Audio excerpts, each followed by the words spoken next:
Here we go. Game 7 back in the 7-1-6 after an 8-3 win over the Habs in Game 6 on Saturday night. Looked bleak with the goalie change from Lyon to Luukkonen early in the first few minutes of the game, but the Sabres laid it on from there. 7 unanswered goals to finish it out. It's do or die, winner take all tonight at the KeyBank Center. Puck drop set for 7 o'clock. Pregame will be right here on WGR.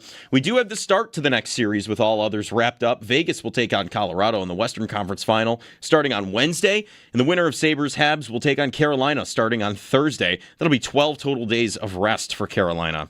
Looking around the NFL, ESPN's Mike Reese reports Kayshon Boutte has been working out away from the facility during Patriots' voluntary offseason program. ESPN's Jeremy Fowler reports Deshaun Watson has, quote, hit it off with Todd Monken ahead of Browns OTAs. Aaron Rodgers expected to sign a one-year deal with the Pittsburgh Steelers worth up to $25 million. ESPN's Adam Schefter reported Saturday night. The deal is expected to include a base salary between $22 and $23 million, with up to a few million more guaranteed in incentives, according to sources. Aaron Rai won the 108th PGA Championship yesterday. He becomes the first English winner of the PGA Championship since Jim Barnes in 1919 and the first non-American winner since Jason Day in 2015. You can catch every take, every reaction, and every big Buffalo sports moment live now on YouTube with Jeremy and Joe in the morning and Shope and the Bulldog every afternoon. Watch your favorite WGR hosts anytime, anywhere, live on air, live on YouTube. Brought to you by Belknap Heating and Cooling. For more comfort and less ka-ching, give Belknap a ring. That's your Paddock Chevrolet Sports Update. Paddock Chevrolet, with you for the extra mile since 1935. I'm Joe Cali for Western New York's Voice of the Fan, WGR.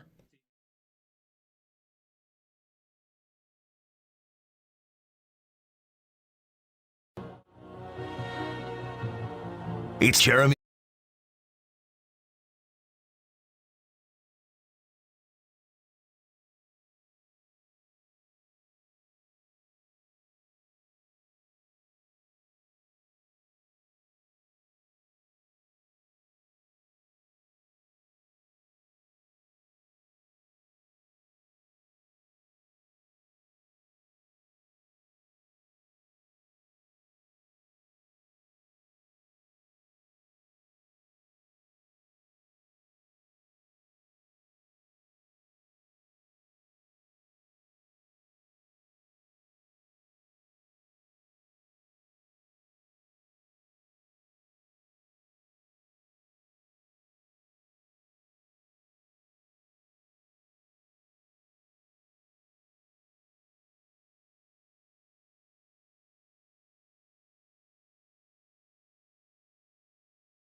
What? All right. Well, Who's that guy? that's Joe Cali's Who is that guy? 60 Minutes insider voice. Your glass house. We're going to beat a drum into your glass house? What? It's amazing. I don't even know. Hey, everybody. Joe's back. I'm How about back. it? Joe's I made back. it. And the season's still going? They're still here. The season is still going, at least for one more day, hopefully many more. I was counting down days, and I was so worried about it ending right before you came back. It almost did. It almost lined up perfectly where you would not have done an off-season show until I came back. Right. Like, hey, Joe's back, and it's locker clean out. Like, Right, that almost happened. Yeah, we're about like one day off of that. But anyway, hey, it's us, Jeremy and Joe, Owen Parker, Joe Cali. The whole crew is here. And tonight, Game 7. Before we do Game 7, can we do a quick Game 6? Let's go. Let's go. Let's go. What a game. What a game. I What a mean, game. Legendary game. Yes. 8 goals, and they really brought you to the brink, too, because did you not think, like, okay, the catastrophe first period, Yeah. they're playing well. They've had periods in this series where they've played well and still been trailing because of penalties, right? Yep. And I'm thinking that's what's going to happen here, and they just had the best second period that they've had in months and ran through them. That game was incredible. They also, thank goodness for my anxiety and for my heart rate, that they were able to get a 2-goal lead in the third period, because I don't know if I was going to be able to take them sitting on a 1-goal lead Right. through the third period. I was able to sit down Yeah. You stand for these games? I pace and stand the whole time. I stand for these A games. lot of standing. They got up 3, and I'm like, okay, I think I'm good to sit now. Yeah. I'm going to take a seat, calm a little bit. Yeah, that game was incredible. It was amazing. And how about like going into Game 6? Here are the new lines. Just like, wow. All right. It's a blender's blender. It was everybody got jumbled up. This wasn't just like, oh, let's swap these two guys and get a spark. It's like, here's the whole team. What did Lindy throw sticks in the middle of the ice? Like, all right, these are the new lines. Pick them up, guys. Let's go. And without even a morning skate, they don't even practice anymore. They don't even have morning skates anymore. That is why I was stunned they did make line changes. Right. I thought they're not even going to the rink. They're not making line changes. And Lindy put lines together, like you said, that had they played, had there been a line of McLeod, Tuck, and Doan all season? I think it happened in October, November. Because Okay. somebody went through and found all the combination. I mean, like, who is it? Natural Stat Trick will do this for you. Yeah, you can find it. Yeah, and they actually had a good week in October or something. Okay. So I don't know. Is this like Joe Brady looking back at his playbook and be like, actually, I haven't called this play in 6 months. We haven't practiced it, but it worked back then. Right. So man, Hey, they worked. What a game. And they looked great. It's part of why I'm real optimistic about tonight. The lines looked so good. So good. Tage looked like he was no more talk of injuries, know. at least not in that game. Tage looked amazing. I know. Josh Norris looked amazing. How does Tage have 15 points in the playoffs, by the way? One development since you've been gone. So you were here for post-game of Game 2 against Boston? Yeah, because we went to Game 2, and I was definitely here the next day. Yeah, and then you've been gone. Maybe that was it? I think you've been gone since. Yeah, pretty much. Okay. Since you've been gone, Zach Benson is amazing. Like, he was always pretty darn good, but now he's a household name in hockey. And I think their best forward. Yeah. He's their best forward. I think that's right. Yeah, no, he's ascended to a whole nother level. From, fun player to watch, everybody likes him, scrappy do, right? This dude is vital.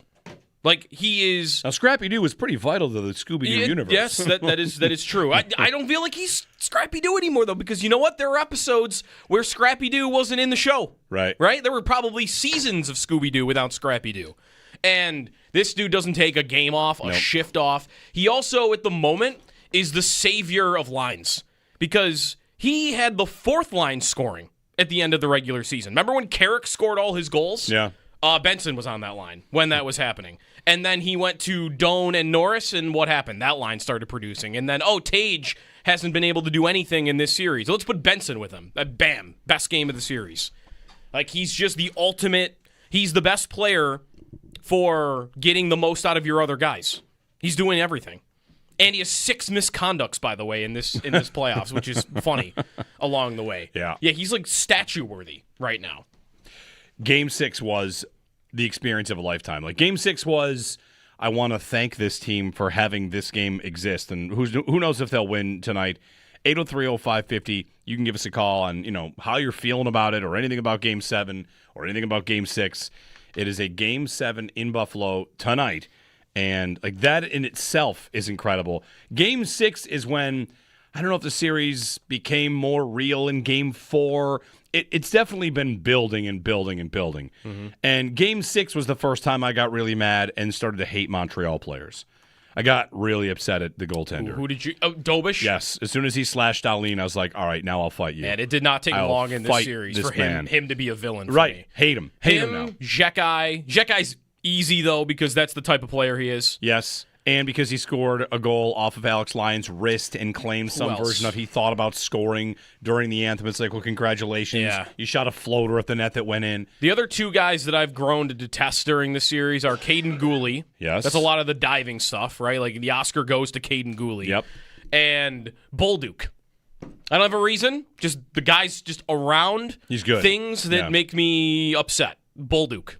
That's it. Game 6, we saw a diving call because Lane Hudson fell in a way that is not natural to hockey. No, it looked like he was trying to dive into a swimming pool. Yes. His legs shot up in the air like he was trying to touch the roof. Yeah. That's fine. Like, whatever. The series has been awesome and not close all that often in these games. I was preparing to talk about a series where if they had lost it in 6, and I know you often will say this about playoff series, like, hey, 4-0 series sweep, but all the games were close. That's Carolina, Ottawa. Yeah. Like, was this about to be a series where, okay, it went 6, but it wasn't really that close? Because the Sabres have been blown out multiple times in this series. It obviously now evens up. But I just don't... That Game 6 almost kind of came out of nowhere for me. Because they had not looked anything like that for a full 60 minutes in the previous 5 games. I thought... It felt like they tried to look like that in Game 5, and then 2 bad goals go in, and it falls apart. Right. Like Game 5, second period... They are winning 3-2 and kind of starting to really lean in, and then it all just goes like poof in their face. Right. So that's where like Game 6 to me kind of came from. But I liked being able to see that, okay, they have that in them for an entire game against this team, where they can just, they're moving quickly, every pass is working, and they're doing their high cycle, and that's working, and they look like the team we saw in the regular season. Because even their 2 wins, I thought, before Game 6 were little tighter, and you got some good goaltending, and you were able to get some opportunistic goals. That was just, this is how good we've been all year in Game 6. And now it's got to figure out how to play at home. Lindy's got him at the hotel, maybe? Maybe. He's got to figure out how to play at home and also how to stay at even strength. Just don't take penalties. Yeah, all their even strength numbers are great for the series. Absolutely. Like, it's really just penalties. Here's one for you. Caulfield, Slavkovsky, and Demidov have 25 points in the playoffs. 4 at even strength. Wow. Caulfield, yeah, right. Slavkovsky, Demidov. 4 even strength points in the playoffs. Get out. That's ridiculous. So play a disciplined game. Play it 5-on-5. Pretend it's a road game. We're going to have our fun with that too, right? Let's just pretend it's Montreal. Now, listen, the good news is it's a perfect ecosystem. No matter how many Montreal fans come into the building, we can just tell ourselves that was a Sabres fan trying to do the right thing. So you can go if you want to, or if you want to sell it to a Montreal fan, no more hate. Hey, all right. Do we just want to let them all in, maybe? I mean, there's a point. Do we just want 19,000 Montreal fans tonight? Like, would they play their best? Should we all just wear red? Is that the move? A sea of red. Sabres fans have some red out there, right? They're at anyone that's got a red butter knives jersey. Now you have to wear it. Tonight's the night. I mean, I've got one. Should I wear my red butter knife Shatan jersey and tell people I'm doing it to convince the Sabres they're in Montreal? It's not that could be a move. It's not a terrible idea. Anyway, 803-0550. We'll get to your phone calls. Game 7. Holy cow! Like, what? I'm not even prepared emotionally if they win to talk about there's another series of hockey. Yeah, on Thursday. Yeah, like it just gets rolling right then and there. And although Carolina, I am already armed and ready for okay, Carolina, you're just going to win this series because you got 2 weeks of rest. Nice advantage there. Right. It's not quite 5 defensemen being injured in 06, but well, have you seen the numbers on? I've got this one that. When a team has how many days rest? It might have been like a week rest or more versus a team that plays 7 games. The team that has played 7 games is 7-1 in the opener. Really? Yes. In the opener? In the opener. Okay. I mean, I don't know about the series. I don't know about, but in the opener, intensity's already up, and you don't have to build it back up. Like, Carolina's played, not to get too much on them, they played 8 games in 37 days. Yeah. They are, I mean, they've not played a lot of hockey. They're rested. You know, the Sabres and Canadiens here playing a battle. And river hockey's even back. that, though, like, it's a battle in that the series is going long. This is not the most physical series, No, though, it's not like right? a war of attrition or anything like that. The Sabres are not getting their, butts kicked physically and injury-wise. Like, we have wonder if guys are dealing with stuff. And this is a conversation about Tage, I know. And, like, Benson took a shot off the wrist but kept playing. Power, I can't believe, is still out there skating after the fall he took in Game 5. But for the most part, like, this is kind of a open ice series without a ton of big hits and physicality. Like, I don't think the team that wins tonight shouldn't think they could go beat the Hurricanes and make it to the Stanley Cup final. Yeah. Like, because if that were the case, if you thought like, it's just a shoe-in, you're just going to get smoked by the Hurricanes in the next round, then tonight wouldn't matter as much. And I think it does, because I think whoever wins tonight could absolutely beat the Hurricanes. This game could decide who makes the Stanley Cup final. That's possible. We'll get some calls in here. Game 7 tonight. They do not have a good history in Game 7. No, that's right. They don't. They have one win ever in franchise history in Game 7. I got asked yesterday on a podcast about Lindy's experience being a benefit for tonight, and I think yes, but he doesn't have a great Game 7 track record. 0-6 with the Sabres between player and coach. Only one was a player. He did, though, however, win his last Game 7 with New Jersey. Okay. I'd like to know, I think they won easily. Of his Game 7 history, how many times has he had the better team? You wouldn't say that about Carolina just because they were missing so many people. Right. Like Doug Janik is playing 20 minutes. Right. That's half a team in that Game 7. And, right. So you wouldn't say it there. And most of the Hasek teams, you're not the better team. Yeah, they're not always better in 0-1 against Pittsburgh, are No, they? they're not. I don't think they're the favorite. No. They had the lead. They lost Game 6 and 7 in that series. Yeah, I mean, Lindy has had such Philly the last series before this season. They're not better than Philly. No. 2011? No, they should have won Game 6, but didn't. Yeah. Yeah, that's a good point. They've been the underdog in most, if not all. Yeah, he would have been home for the Kasparaitis-Pittsburgh game. And, well, whatever. We'll get some calls in here. 803-0550. Welcome to Game 7. Alex Tuch had his best game of the series in Game 6. He didn't score. He still looked a little lost to me at times, but he had the breakaway. He had that backhand chance where he just had to lift the puck. Yeah. He came close. I thought he looked better. Mark in Lockport. Mark, good morning. Good morning. Morning. Do we go back to Derek Plant, 97? Or Tuck and Thompson show up tonight, we get it done before overtime, stay out of the box, and if one of them just gets a goal and we get a power play goal, I feel like we win tonight. If you're not a Sabres fan and not pumped up for this one, you're crazy because the energy is here. Yeah, thanks, Mark. The power play has been fixed. Mm-hmm. They get the puck low. Yeah, that's right. Their plan A has gone from we're just going to design the whole power play to get Tage Thompson one-timers to now the whole power play is designed to get the puck to Josh Doan on the goal line, and then we're going to have a 3-on-2 at the goal line. That's their whole power play now. It works. Worked a lot in Montreal in Game 6. Would you take overtime? He mentions Derek Plant there. I don't know if my heart can take it. It'd be pretty intense. I don't think I would take it because, I don't know. Are they not the better team? Aren't they the better team?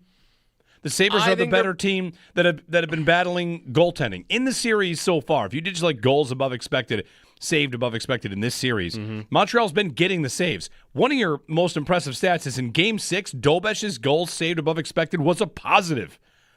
They put up 6 on him. That is crazy. While he was above expected. Right. And then I got, overcoming Lyon. Lyon was above expected in the first couple of games. I can't imagine he still is. No. And by the way, Luukkonen's probably in the negative. There's no conversation about who's in net tonight, right? It is absolutely Ukko-Pekka Luukkonen. It is not even Lindy Ruff doesn't think for a microsecond. It is UPL. I'm with you. Here's what's interesting is it's all the timing of everything. If I had not told you what had happened in the previous game, and I just said, just going to look at this objectively, you haven't watched the series. I'm going to lay the facts in front of you, and they're going to be numbers. But I've got one goalie in Alex Lyon, who right now is the third best goalie left in the playoffs by goals saved above expected. He had a top 15 season in the regular season. And in the last 4 years, just going by goals saved above expected, he's twice as good as the other guy. 41 for Lyon, 21 for Luukkonen. And Luukkonen, meanwhile, is dead last among all goalies remaining in the playoffs. I mean, dead last. It's a compelling case. But no, I'm not even going to make it for you. Right. I recognize that first period was so bad. You take all of that and you put a match to it and say none of that can matter at all because you can't possibly put Lyon. You couldn't even think about putting him in there after the first period. It's not a serious thing. He went. You couldn't do it. He got fried. I mean, that's not to say I'm confident in Luukkonen showing up tonight. I have zero trust in him. It could be great. It could also be an implosion. Like it could be Lyon ends up in there anyway. That is possible. Well, just score 6. Right. There's the game plan. That's the thing I'm score 6. That's the thing I'm the least confident in tonight. I'm confident in the lines. I'm confident in the power play again. But I got a goalie I can't trust. Marty in Canada. Marty, good morning. Hey, guys.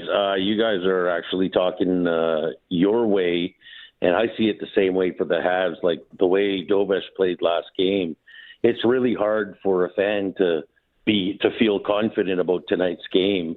I think, I feel right now as the Sabres actually took momentum in Game 6 of the series, not only of the game. And I'm very fearful for tonight. I'll tell you, boys, I'm quite anxious. I'm up early here and already thinking about it, watching you guys on YouTube, and I'm not feeling great about the Habs tonight. Yeah. Well, but one good thing, if I can just mention in closing, is one good thing about this is no matter what, no matter who comes out of it, honestly, there's two fan bases that both deserve it, and they've waited a long time for this. And we both, on both sides, have two very promising teams. And like you were mentioning earlier, that Benson, he's a lot more than just a pest.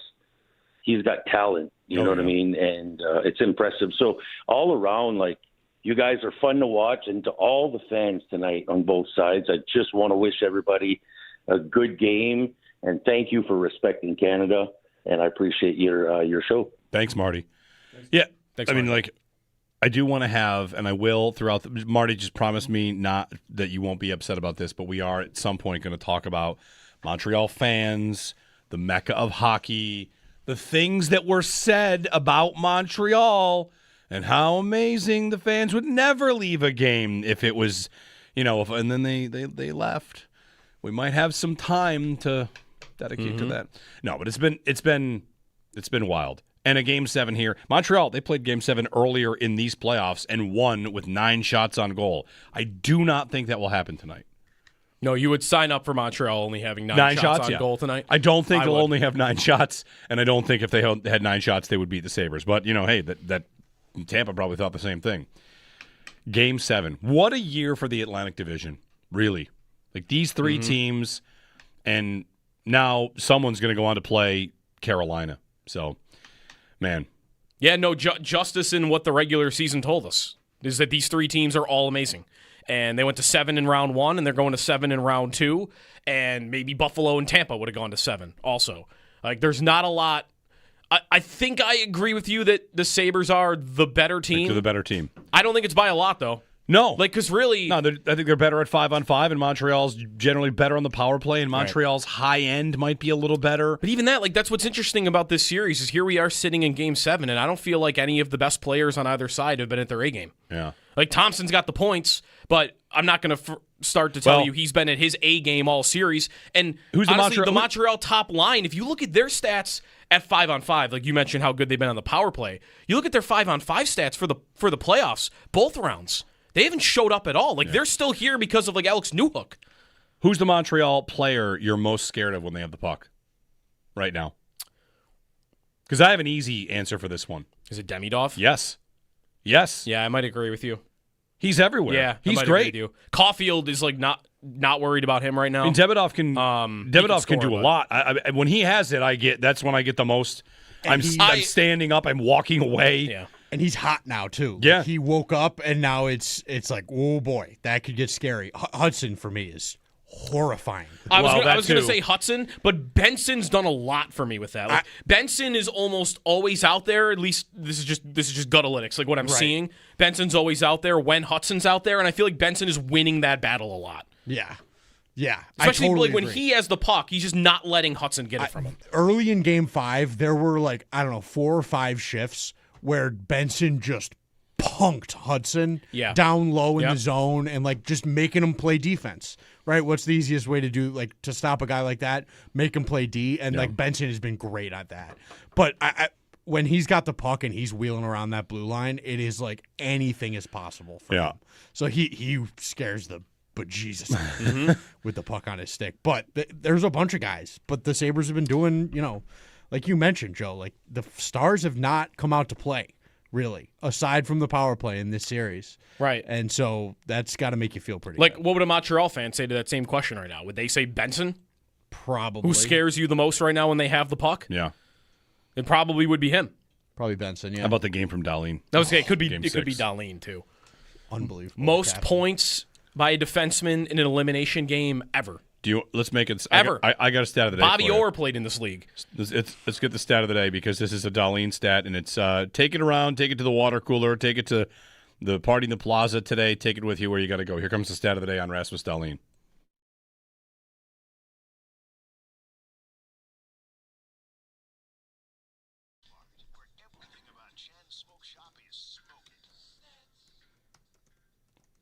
So I saw this one, and you know that Rasmus Dahlin in game 6 had 5 points, right? Goal and 4 assists. Yeah. I almost want to check this to make sure it's true. It is true. 5 points. That's how many points Cale Makar has in the playoffs. Wow. Really? Yeah. Yeah. I feel like I've seen him score 5 goals. 4 goals. He has 4 goals and 1 assist. He has one assist. Right, I just had to double check it because that seems impossible. But that seems right. So again, they haven't played as many games. But Dahlin in one game had as many points as Makar has in 9 in the playoffs. All right, we'll get to the next round and we can start talking about Conn Smythe odds. Let's do it. 803-0550. Joe's back. He's a dad. I'm a dad. At some point, Sabres are alive. We will talk about that. I've got technology. I have an appreciation for technology after 3 weeks of having a baby. Which technology? Just like all the baby technology. Just like the bouncer? It's nuts. All the stuff? Everything. Yeah. All the stuff that exists. Yeah. I've got a list of things I'm impressed by. Okay. Zach Benson. He's on the list. The baby bouncer. Yep. Yeah. Egg light. You have an egg light? No, I don't think so. What's the egg light? The egg light is just like a glowing, it's just like the shape of an egg, and it light up different colors, and you double tap it, and it turns on. You double tap it, it turns off. You hold it, it changes the brightness. Nice. It's like all by touch. You could put it in your pocket. It's just crazy gadgets like that. Lights. Yeah, it is kind of just a light, but it's a cool light. It's a cool light. 803-0550, our phone number. Paul at 7, a Game 7 preview all day. I mean, holy cow. Holy cow. Game 7 tonight. We're going to, of course, talk about that, and I don't know what else. Probably nothing else. Probably a lot of Game 7 here on WGR.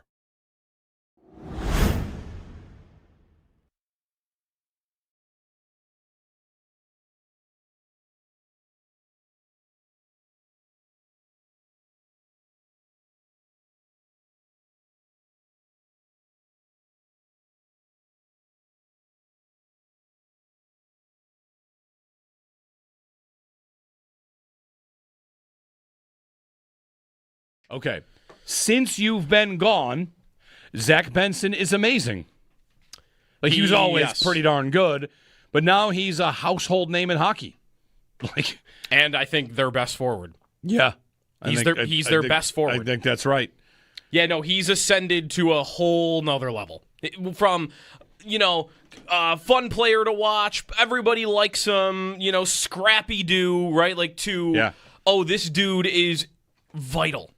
Like, he is... Now, Scrappy-Doo was pretty vital to the Scooby-Doo universe. Yes, that is true. I don't feel like he's Scrappy-Doo anymore, though, because you know what? There were episodes where Scrappy-Doo wasn't in the show. Right. Right? There were probably seasons of Scooby-Doo without Scrappy-Doo. And this dude doesn't take a game off, a shift off. He also, at the moment, is the savior of lines, because he had the 4th line scoring at the end of the regular season. Remember when Carrick scored all his goals? Yeah. Benson was on that line when that was happening. And then he went to Doan and Norris, and what happened? That line started producing. And then, Tage hasn't been able to do anything in this series. Let's put Benson with him. Bam. Best game of the series. Like, he's just the ultimate. He's the best player for getting the most out of your other guys. He's doing everything. And he has 6 misconducts, by the way, in this playoffs, which is funny along the way. Yeah. Yeah, he's like statue-worthy right now.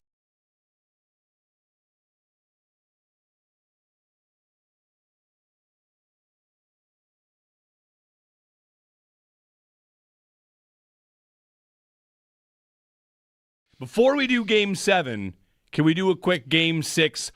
Let's go! Let's go! Let's go! What a game! What a game!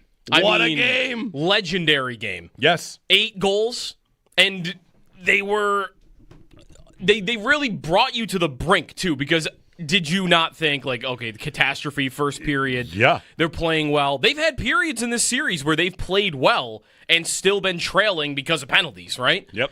And I'm thinking that's what's going to happen here, and they just had the best second period that they've had in months and ran through them. That game was incredible. They also, thank goodness for my anxiety and for my heart rate, that they were able to get a 2-goal lead in the third period, because I don't know if I was going to be able to take them sitting on a 1-goal lead through the third period. I was able to sit down. Yeah. Do you stand for these games? I pace and stand the whole time. I stand for these games. A lot of standing. They got up 3, and I'm like, okay, I think I'm good to sit now. Yeah. I'm going to take a seat, calm a little bit. Yeah, that game was incredible. It was amazing. And how about like going into Game 6? Here are the new lines. Just like, wow. All right. It's a blender's blender.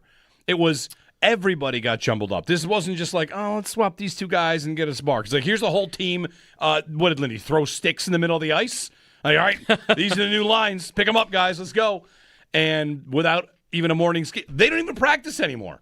They don't even have morning skates anymore. That is why I was stunned they did make line changes. Right. I thought they're not even going to the rink. They're not making line changes, and Lindy put lines together, like you said, that had they played, had there been a line of McLeod, Tuck, and Doan all season? I think it happened in October, November. Because Okay. somebody went through and found all the combination. I mean, like, who is it? Natural Stat Trick will do this for you. Yeah, you can find it. Yeah, and they actually had a good week in October or something. Okay. So I don't know. Do you is this like Joe Brady looking back at his playbook and being like, actually, I haven't called this play in 6 months. We haven't practiced it, but it worked back then. Right. So man, they worked. What a game. And they looked great. It's part of why I'm real optimistic about tonight. Is the lines looked so good. So good.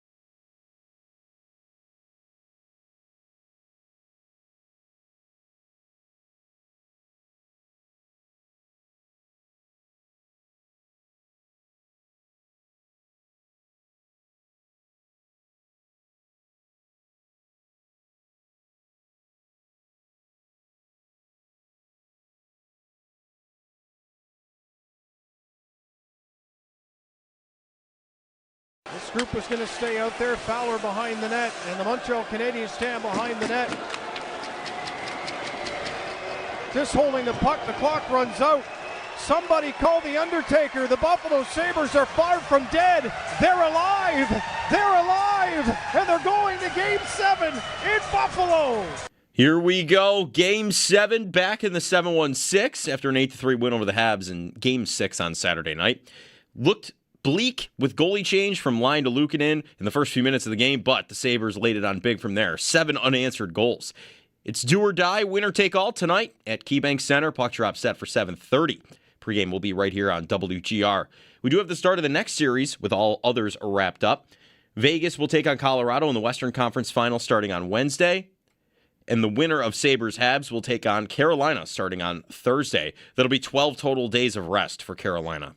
Looking around the NFL, ESPN's Mike Reese reports Kayshon Boutte has been working out away from the facility during the Patriots' voluntary offseason program.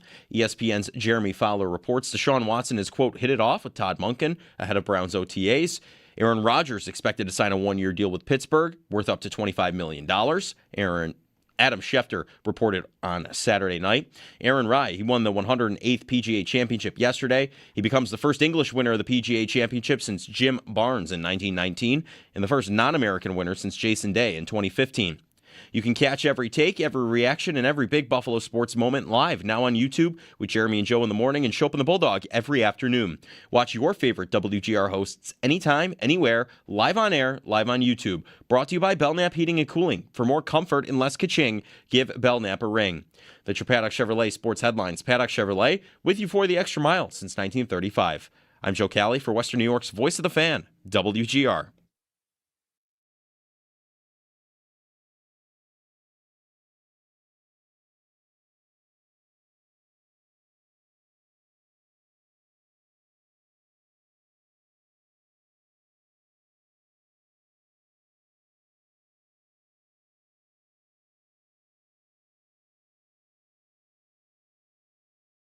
Down to the corner for Quinn. Back to Tage. They can go back and forth here.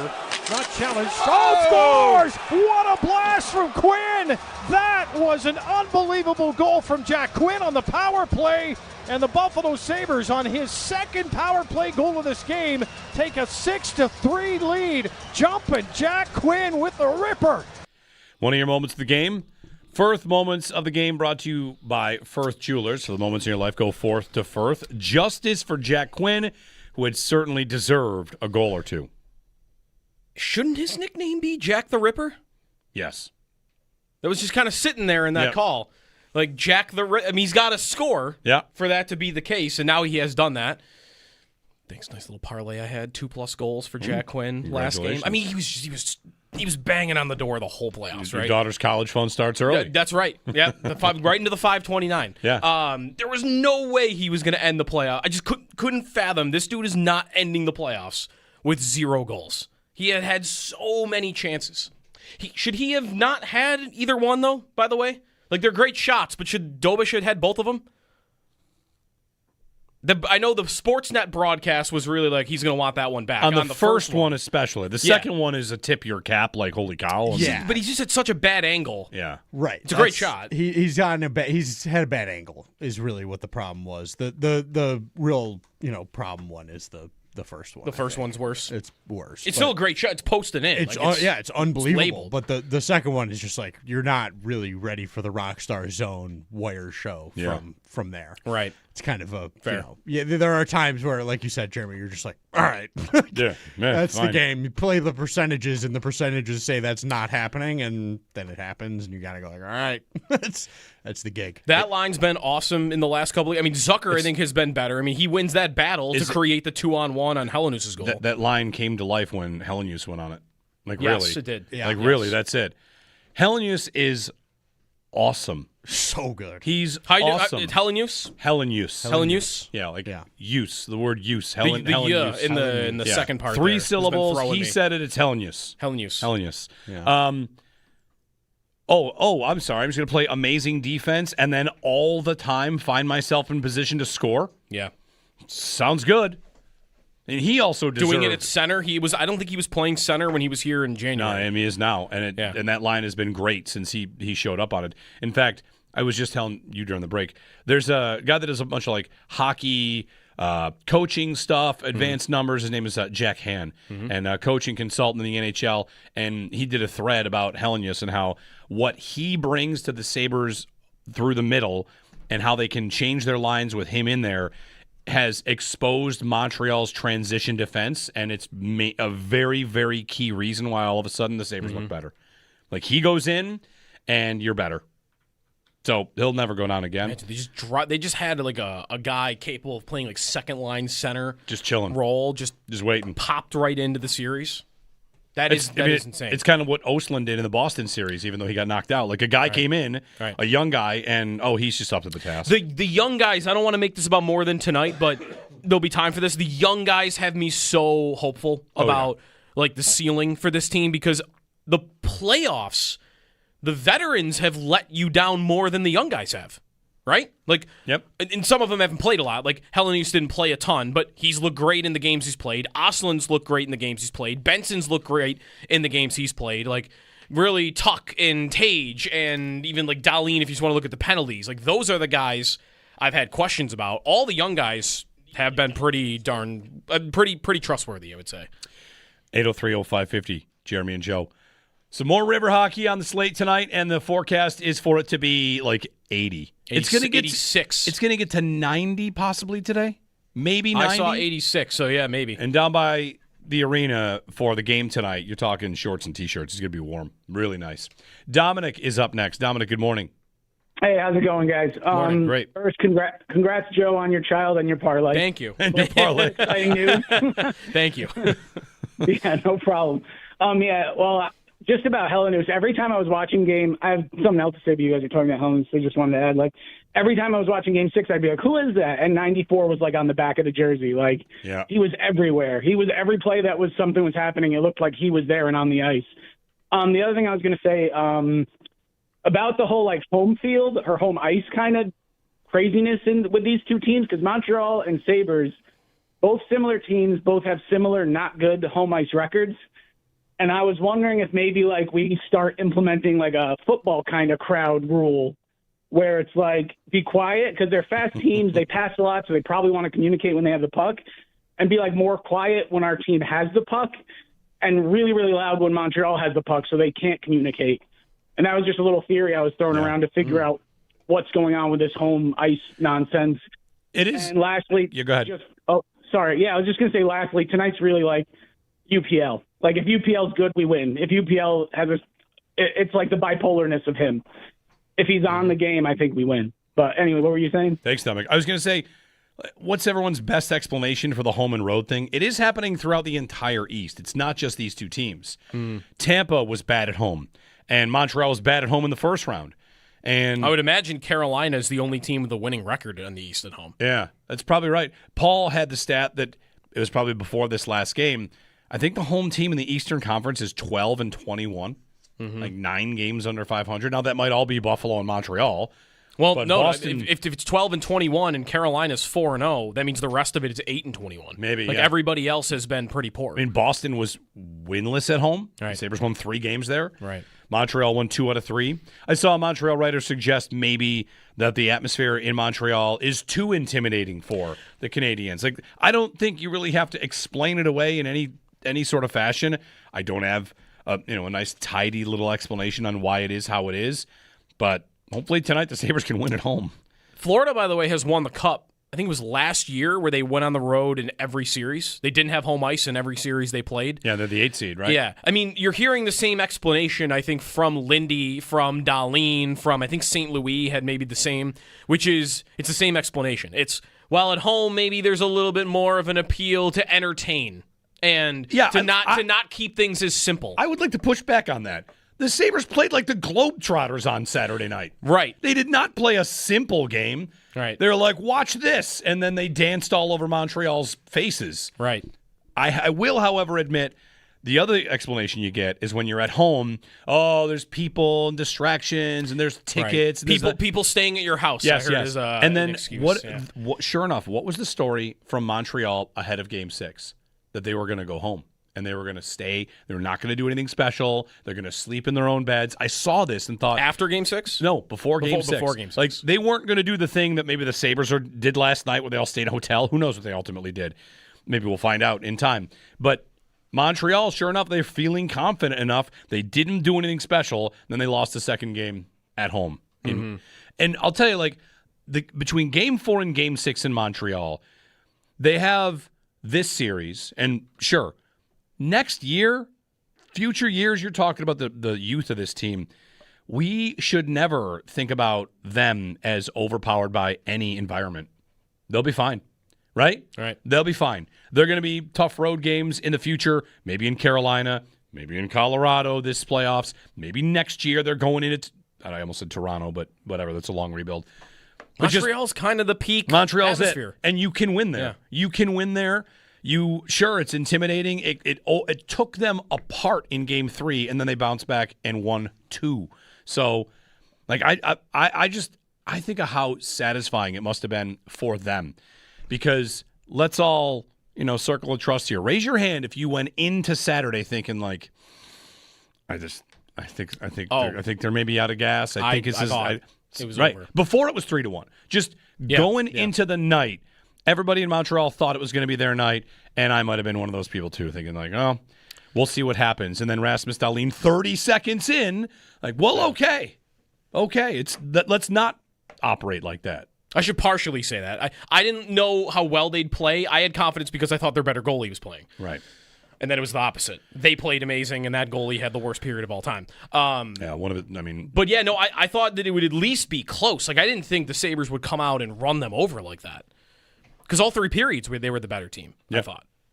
Yeah, it was not a case where Montreal was dominating the first. I saw so many people saying the Canadiens had them where they wanted them. Well, yeah, if all your shots go in, you're going to feel better about what's happening. But the actual... They weren't even really quality chances. The Demidov goal is because it's power play and it's an open one-timer. Sure, but that might have been my least favorite of Lions' potential saves. Like, how could you be so far away? But I'm sorry, like an unscreened Xhekaj wrist shot from the point, is there a less dangerous shot on Montreal? That's pretty tough. And then I've got a shorthanded 2-on-1 shot. Like, that's a decent chance. The shot's not like perfectly played. It's not like a bar down over the shoulder. Like, you hit him between the pad and the blocker. Right? So, I don't know. Like, even their chances weren't elite. I didn't think Montreal was...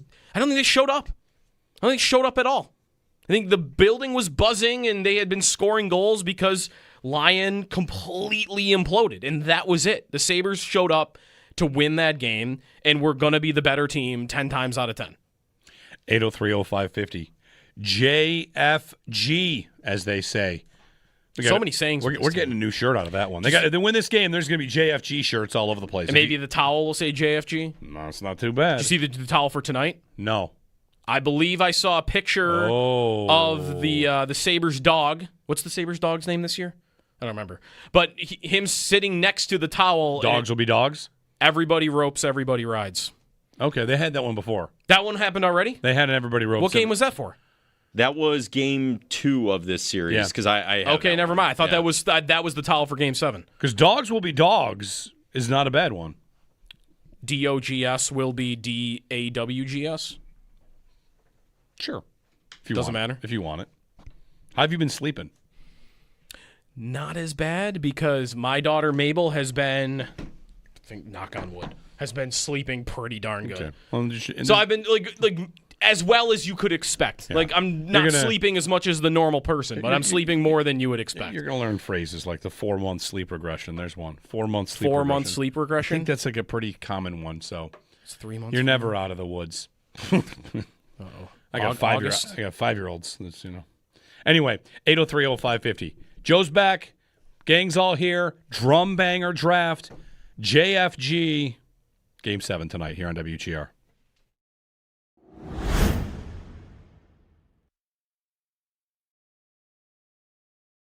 Before we do Game 7, can we do a quick Game 6? Let's go! Let's go! Let's go! What a game! What a game! What a game! Legendary game. Yes. 8 goals, and they really brought you to the brink, too, because did you not think, like, okay, the catastrophe first period, yeah, they're playing well. They've had periods in this series where they've played well and still been trailing because of penalties, right? Yep. And I'm thinking that's what's going to happen here, and they just had the best second period that they've had in months and ran through them. That game was incredible. They also, thank goodness for my anxiety and for my heart rate, that they were able to get a 2-goal lead in the third period, because I don't know if I was going to be able to take them sitting on a 1-goal lead through the third period. I was able to sit down. Yeah. You stand for these games? I pace and stand the whole time. I stand for these games. A lot of standing. They got up 3, and I'm like, okay, I think I'm good to sit now. Yeah. I'm going to take a seat, calm a little bit. Yeah, that game was incredible. It was amazing. And how about, like, going into Game 6, here are the new lines, just like, wow, all right, it's a blender's blender. It was... Everybody got jumbled up. This wasn't just like, oh, let's swap these 2 guys and get a spark. It's like, here's the whole team. What did Lindy throw sticks in the middle of the ice? Like, all right, these are the new lines. Pick them up, guys. Let's go. And without even a morning skate, they don't even practice anymore. They don't even have morning skates anymore. That is why I was stunned they did make line changes. Right. I thought they're not even going to the rink. They're not making line changes. And Lindy put lines together, like you said, that had they played... Had there been a line of McLeod, Tuck, and Doan all season? I think it happened in October, November. Because somebody went through and found all the combination. I mean, like, who is it? Natural Stat Trick will do this for you. Yeah, you can find it. Yeah, and they actually had a good week in October or something. Okay. So, I don't know. Is this like Joe Brady looking back at his playbook and being like, actually, I haven't called this play in 6 months. We haven't practiced it, but it worked back then. Right. So, man, hey, they worked. What a game. And they looked great. It's part of why I'm real optimistic about tonight. The lines looked so good. So good.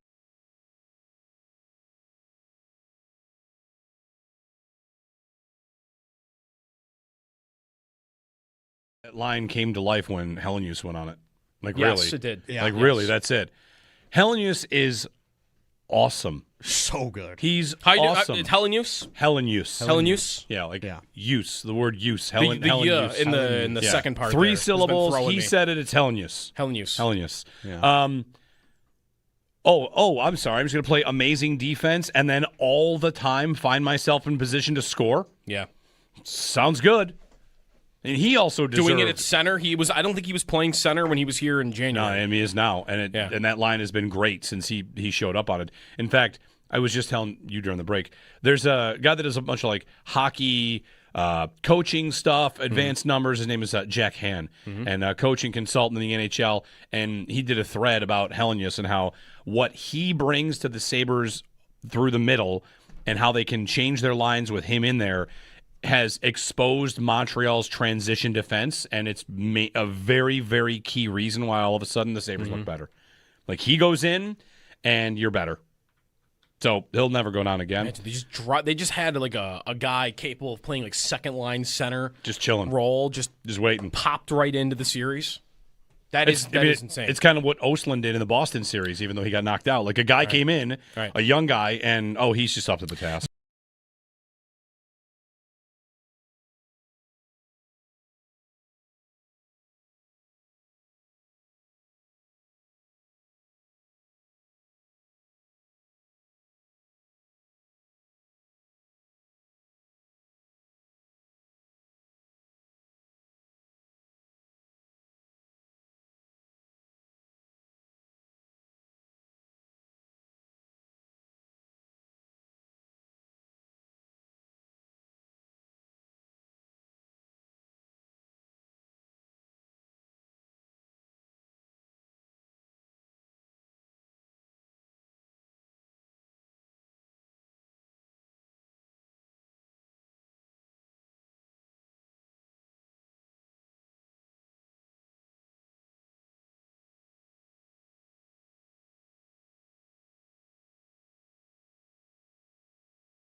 Hydrate today, all right?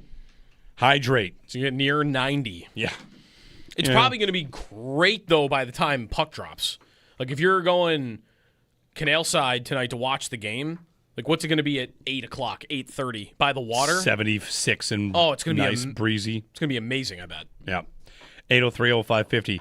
Tonight it's Game 7. We'll talk about it with Paul Hamilton coming up top of the hour. Take your calls as well. Who's ready for a Game 7? First Game 7 at home Since 01? since 2001. Kasperitis. Yeah. And is before that 97? Is there another one in between? I don't think so. I think that's it. Derek Plant overtime. He's on my drum banger team. You had him already? I picked him up on waivers. Owen's got the first run of waivers. When did you pick him up on waivers? Right after I got the Ryan Miller victory. Okay. Owen got Pominville in Game 5, so Owen has the first pick, and then you can take a look at your team if you want. I gotta make a move. And maybe start drafting for next round. Just saying. Henrik Tallinder, Jay McKee, there are options. Jim Carrey. Danny Briere is probably available now. It's pretty wild, by the way, that Joe Kelly has the most unhinged team and is tied for the lead. He's got Wolf Blitzer on Chad Michael Murray, but he's tied. Yeah. 803-0550. Paul Hamilton and your phone calls as we gear up for tonight's Game 7 here on WGR.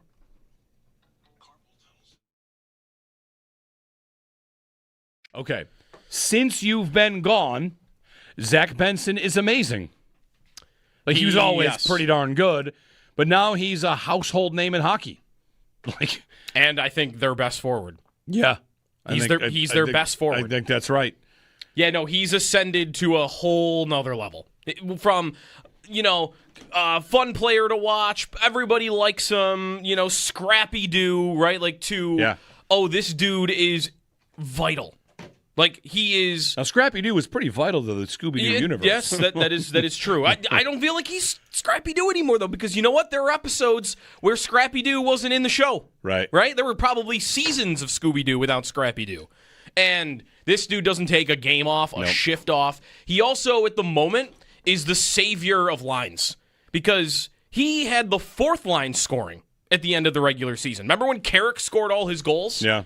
Benson was on that line when that was happening. And then he went to Doan and Norris, and what happened? That line started producing. And then, Tage hasn't been able to do anything in this series. Let's put Benson with him. Bam. Best game of the series.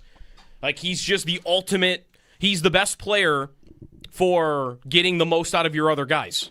He's doing everything. And he has 6 misconducts, by the way, in this playoffs, which is funny along the way. Yeah. Yeah, he's statue-worthy right now.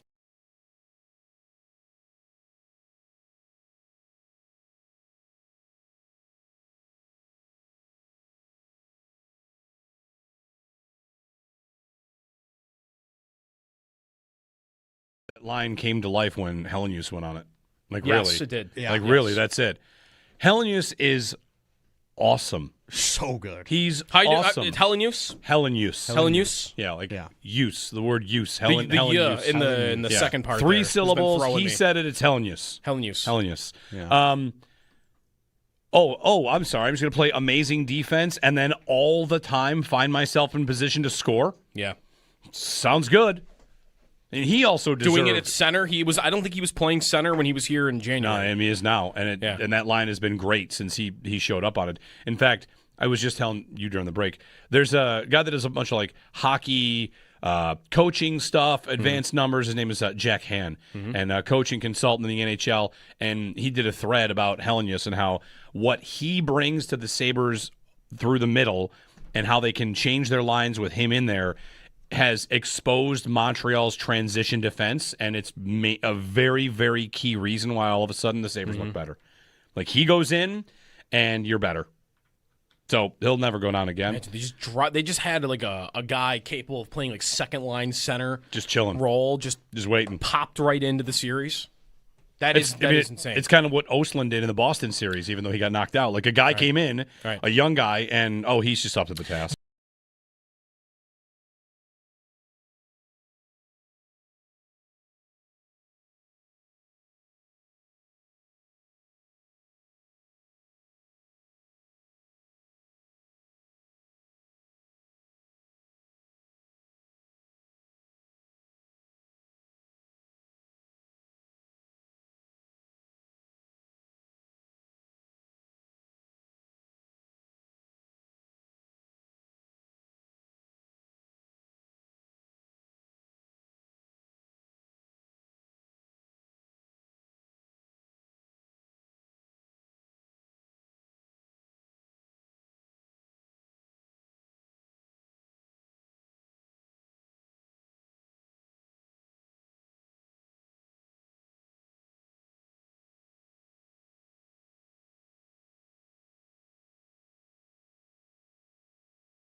This group is going to stay out there. Fowler behind the net, and the Montreal Canadiens stand behind the net. Just holding the puck. The clock runs out. Somebody call the Undertaker. The Buffalo Sabres are far from dead. They're alive. They're alive. And they're going to Game 7 in Buffalo. Here we go. Game 7 back in the 7-1-6 after an 8-3 win over the Habs in Game 6 Saturday night. It looked bleak with a goalie change from Lyon to Luukkonen in the first few minutes of the game, but the Sabres laid it on big from there with 7 unanswered goals. It's do or die, winner take all, tonight at the KeyBank Center. Puck drop set for 7:30 pregame. We'll be right here on WGR. We do have the start of the next series with others wrapped up.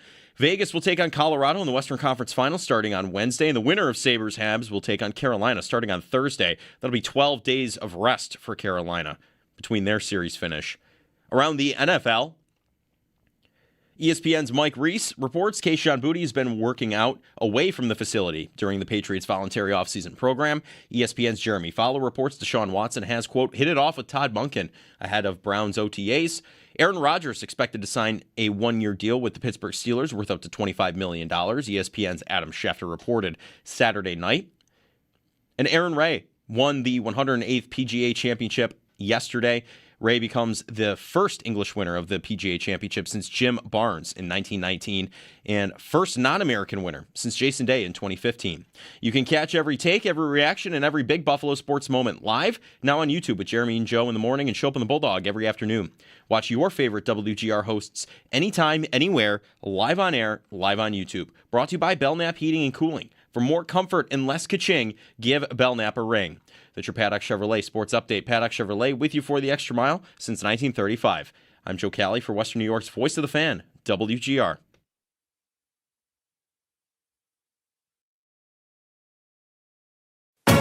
It's Paul Hamilton. Guys, how are you? He keeps the people coming back for more. My Uber dropped me at the wrong terminal, so I had to wait for a bus. On WGR.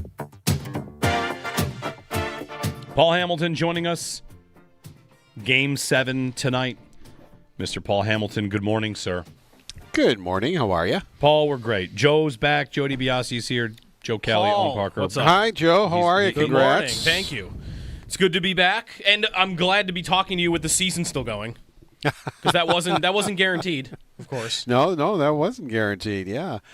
Yeah, Paul. You got to wonder. Like sometimes players in elimination game, you're thinking like, well, if we lose, I can go to the cottage. I can relax for a little while. Did you have that thought when it was 3-1 in Montreal? Like, well, if it ends, it ends. I know how much you love hockey, and of course, Game 7 tonight is just like it's going to be a next level kind of event. Well, yeah, and I still do remember the playoffs, even though they were a long time ago, and you just know that anything can happen in a series, and the ups and downs of a series where one loss and you think all is over and that's it, and then there's a win and you think, oh, this is great, and it just there's so many ups and downs you get in a 7-game series. Currently riding that 8-3 feeling, Paul, so don't take it away from us because I feel like they'll never lose again. Paul, do you know what Lindy Ruff joked that in this spot they might try to make it be more like a road game? Are they doing things to do that? Yeah, they're in a hotel. All right. I don't even know if they went home at all. Now, but they might have just to refresh their suitcase or whatever. But they're in a hotel. They're treating it like a road game. I wonder if they get to the next series, if they're going to do that in the next series as well. I mean, or if they just think it's.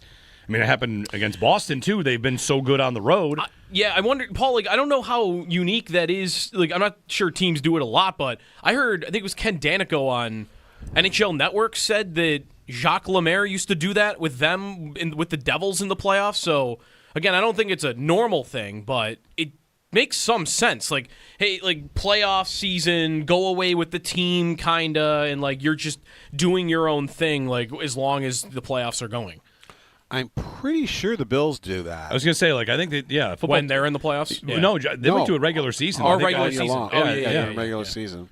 Yeah. So I think it was more common in the NHL back in the Danico days than, because I really haven't heard of it recently.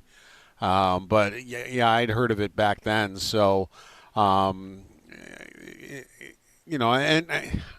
I don't think the Sabres are doing it. I was going to say I don't think there's anything in the collective bargaining agreement saying you can or can't do it or anything like that. I mean, you used to be able to do a double session practice and be there for like 6 hours if you like, all right, we're starting at 11. We're still sitting there at 3:30 wondering when we're going to talk to the Sabres type of a thing, and they can't do that anymore. But I wonder if it's one of those things where you can't force them to do it. Like if you tell them, hey, we're going to stay in a hotel, they're all going to do it. But if a guy said, no, I'm not doing that, you couldn't like hold them accountable.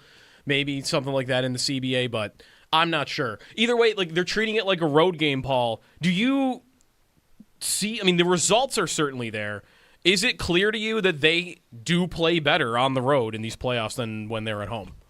Yeah, they sure do. I mean, Lindy Ruff, he goes, I can make something up for you. I think he's kind of a little bit of a loss with it. You just don't know why. Especially, the last home game, they got off to such a great start. And the fans are going crazy, and you scored 3 goals in the first period, and everything looks great. And, I mean, we've actually seen pretty much the same game 2 games in a row. First it was Montreal winning, and then it was Buffalo winning, where, the home team gets off to the start, and then the road team comes on, and in Buffalo's case, scores 7 consecutive goals. Yeah. And he winds up winning, and by the time you're done, Zach Metza has a power play goal. And you scored 4 power play goals after you gave up a shorthanded goal during this spree where Montreal got the lead. And so it's just been crazy how, Montreal is 5-2 on the road in these playoffs. Buffalo's 5-1. In the Eastern Conference, let's see, there's another loss. This was on Duffer came up with this. It was 12-20, so now it's 12-21 with the home team in the Eastern Conference playoffs. Yeah, as 12-21. It's insane how, and again, what's the explanation for it? People can kind of guess, but I don't think people really know. Paul, with regard to this team, like you've been around a lot of hockey teams and you've covered Sabres playoff teams in the past, and this team down 3-2, down 3-1 on the scoreboard. I kind of joked there. You might look to the future there, but what they did is a testament to the belief they have in there. And I just wonder if you could speak to that, the sense you get from them. And we're seeing a lot of the behind-the-scenes stuff about morning coffee, right? Like Lindy wants them together a lot. And maybe that's what the hotel might give for them, is that when they wake up this morning, they'll all be together instead of being at their apartments or their homes or whatever. Because it certainly is a group that will play for each other and plays a connected style. Like, I don't know. I know teams and people can get like in love with their own team for this, but I don't think there's any denying what the Sabres have put together here. Well, and the other thing is, too, they don't go on the ice other than games right now. This will be the second or third game in a row now where they haven't been on the ice in 2 days. And so he's pretty much just – and think about it. I mean, it's the middle of May. What's going on the ice going to do for you right now? I mean, you know how you have to play. It's every other day for games. So it really, when you think about it, and that's why I kind of like his approach. It's just like there's really no point to get on the ice. You can go over things in meetings, and this last one, it was like before they left for Montreal, he didn't even bring him to the rink. He goes, you know what? We don't need to go over this last game, which was a home game. He goes, the focus has to be on one thing and one thing only, and that's moving forward to Game 6, and that's all they need to think about. Plus, and it's nothing against the media or anything like that, he doesn't want, all right, what are all the questions going to be if he's got them all there and the media's there? It's all about how you blew the game at home. And he would rather be more of a upbeat, let's get ready for this game, nothing else matters, than trying to ask questions about why you still blew this lead and you played so well and this, that. So, we had like one or two players available to us, but it wasn't like you had the whole locker room available and everybody's in there and answering questions. And he just wanted this pure focus towards the game, and I really did like his approach. Paul, before we get any further, let's do the injury report heading into tonight's game, because Owen Power played right through whatever he is playing with and played pretty darn well. What injuries are we watching for tonight? They didn't even know if he'd be able to get through the game when he dressed. That's why Metza dressed, because they felt if Power can't go through, then Metza can take the regular shift with Byram. But he played 22-22, and, a good, tough performance by him to be able to get through it, and not only get through it, but play very well. So, we don't know if he's worse for wear or whatever, because, again, we haven't seen them on the ice or anything like that. But, he made it. They weren't sure if he was going to be able to make it through the game or not, but it's like, let's give it a try. Let's find out. And he wanted to give it a try, and he did it. So played, really well. Timmins, we don't know if he's nursing something or not. He didn't do the morning skate, the last one that they had, but he did play. He was much better this last game than he was the game before. So, it didn't look like he was struggling at all. So those would be your injuries for right now. One more injury to talk about. Like, we've been charting Tage here. Did you feel like it was the best you've seen him play in Game 6? I thought he was their best player in Game 6 of the Boston series. But, why did the Buffalo Sabres win the way they did? Because their best players were absolutely their best players. I thought Tuck, that was the best I'd seen him play since the Boston series. He was flying and produced a couple of breakaways because of it. He didn't score on them, but he looked like Alex Tuck again. He was battling. He was winning battles. He was getting to battles. He was skating. It worked, splitting the two of them up for that game. Norris centered Benson and Thompson. That turned out to be a good line. Norris is skating now and looks like, he's moving much, much better. Norris left Game 6 for a little bit there? That was just with the cut, probably, right? Okay. Yeah, that was a cut. So, he's fine. There wasn't anything, injury-wise. Thompson, Dahlin ties a Sabres record for most points in a playoff game with 5. And Thompson was one off of it. And through it all, guess who's the number 2 scorer in the playoffs right now? Thompson. Tage Thompson is number 2. That is incredible. Behind Marner. Marner is number 1 with 18 points, and Thompson is number 2 with 15 points. Yeah, Sabres injury report brought to you, by the way, by Hamburg Overhead Door. Is your garage door injured? Call the experts at Hamburg Overhead Door to get your door healthy again. That is incredible that his point total is that high, because I think everybody knew and could see, just wasn't happening in the first 5 games of this series. I thought, Paul, though, Lindy, the idea of putting Thompson not only on a different line, or having different line mates, but putting him on the wing versus center. I think Lindy maybe even spoke to this, just Norris's ability, back checking, and in his own end, there's just a lot less Thompson has to think about when Norris is on his line and playing center rather than when he's the center and everything's kind of driving through him. Yeah, and it just seemed to work pretty well, the way they were in the offensive zone a lot. I just figured it out. He's got those 15 points in 12 games. If you put that over 82 games, he's on a 102-point pace. The pace he's on in the playoffs right now is a 102-point pace over 82 games. And,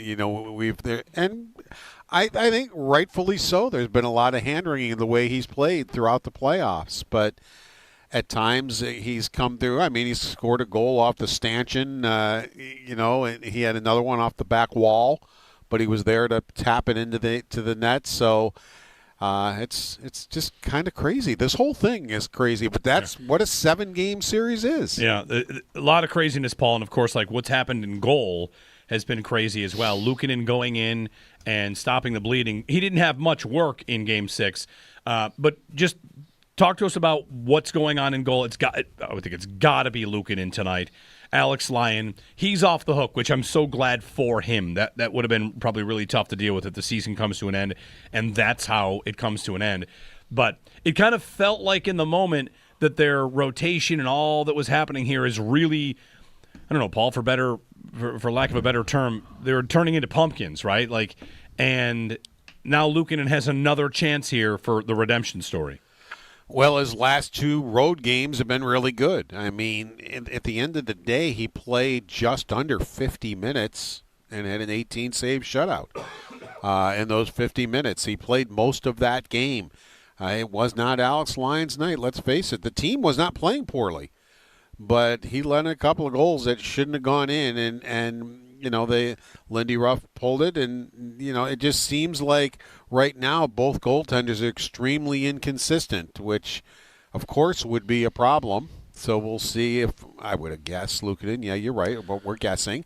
Let's see if he can play better in this home game than he did the last home game, but let's not forget either, the team didn't play great in front of him in the last home game, where the 2 road games, they did play very well in front of him. Do you feel like, because I would agree with you, like both guys have been inconsistent, Lyon especially now with that first period. Is Dobish the same thing to you on the other side? Do you feel like there is a significant difference in this series between what he's done and what the Sabres duo has done? Because he's made some big saves. It hasn't been perfect, though, right? Like, there was that first period where he allowed a couple easy ones, and I guess this would depend what you thought of him last game, but do you feel like Dobish is also inconsistent, or is he more trustworthy right now? And that's where every now and then, usually, honestly, the eye test and the analytics line up. But I read something that's, that loss wasn't on Dobish, and I thought, because they went through the the analytics, and it was like, yeah, I wouldn't totally blame him, but I could take at least 2 goals that he's got to have. One of the Quinn shots, and it's just like, you got to have it. And he didn't make the save that he needed, that had been making throughout the playoffs. So, there were 2 or 3 goals that were on him. And now he stopped Tuck on multiple breakaways and made some great saves there. So he did make some good stops also. But, yeah, it looked like there was a little – and, there was another game recently where it was like – it was the home game here, where it's like it looked like he was on the ropes, and at St. Louis, I think, was going to pull him, and the goaltending coach says, no, let him stay. And he deferred to him, and he let him stay out there, and then the Sabres stopped putting the pressure on him. They let him off the hook. Yeah, I wondered, Paul, if Thompson had scored on that breakaway early in the second to make it 4-2, if he would have got the hook there. Yeah, and that's the thing. If the swings of a series, it's that goal makes it 4-2. He scored on that goal so many times. That's kind of his move, where he uses his reach to put the move on the goaltender and then puts it up over the goaltender and in. I've seen him score that so many times, and he couldn't get up over the goaltender. And instead of being 4-2, it remains 3-2. And it was just a few minutes later that Anderson scored on a goal where he should have been covered, and he wasn't, and he wound up with a tap-in, and off the Canadians went. Paul Hamilton. Paul, how about the third pair and what's happened down there? Like last week, we kind of got to, your words, the Logan Stanley experiment is over, and Mets addresses, and, you mentioned Timmins. How do you think Lindy Ruff ultimately will play it tonight? Shen, of course, played a couple of games, and there really isn't a third pair when Stanley's not dressed, because it's 2 righties, and Lindy just doesn't go with the 2 righties together. So, and I think a little bit of that is on purpose because it gets the top 4 out there. Now, once again, as well as Dahlin played, he didn't play even 20 minutes again. He's not killing penalties. I noticed they're only using 3 defensemen to kill penalties. Byram and Dahlin are no longer killing penalties. All right, Timmins just doesn't leave. He just stays out there. It's Timmins, it's Samuelson, and it's Power, and that's it. It's the 3 of them are killing penalties, and Dahlin did not get any penalty killing time, nor did Byram. So that's, I think, one of the solutions Lindy Ruff is trying to, the penalty killing has been very inconsistent. It won them Game 4, absolutely, in Montreal, but in Buffalo, the penalty killing was 0 for 2. They stopped taking the goofy the penalties they took were kind of goofy, but they stopped taking 7 of them. And but still, Montreal wound up going 2 for 2 on the power play.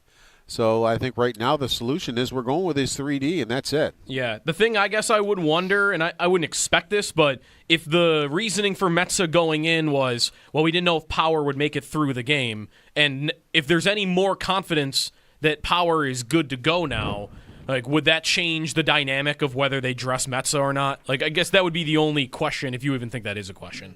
I don't think it's a question because Lindy Ruff, after a really good game, tends to dress the same lineup. So I would expect to see the same lineup. Why change it? You're on a streak right now where you've scored the last 7 goals of the series. Metsä actually has one of the goals that one was on Fowler. That just kind of snuck under him and just barely made it in. But so there to me there would be no reason to change it. I'm not Lindy Ruff. Who knows what he's.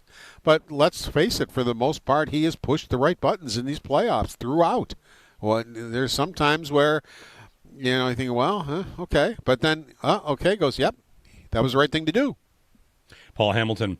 Paul, finally, the history of Game 7 for this franchise has not been kind, 1-6. Yeah, 1 win. Yeah. And the last time they hosted a Game 7 was 2001 against Pittsburgh, the Darius Kasparaitis goal. So, it's Game 7. It's a lot of things, and I wonder, just your feel on the moment for the franchise here.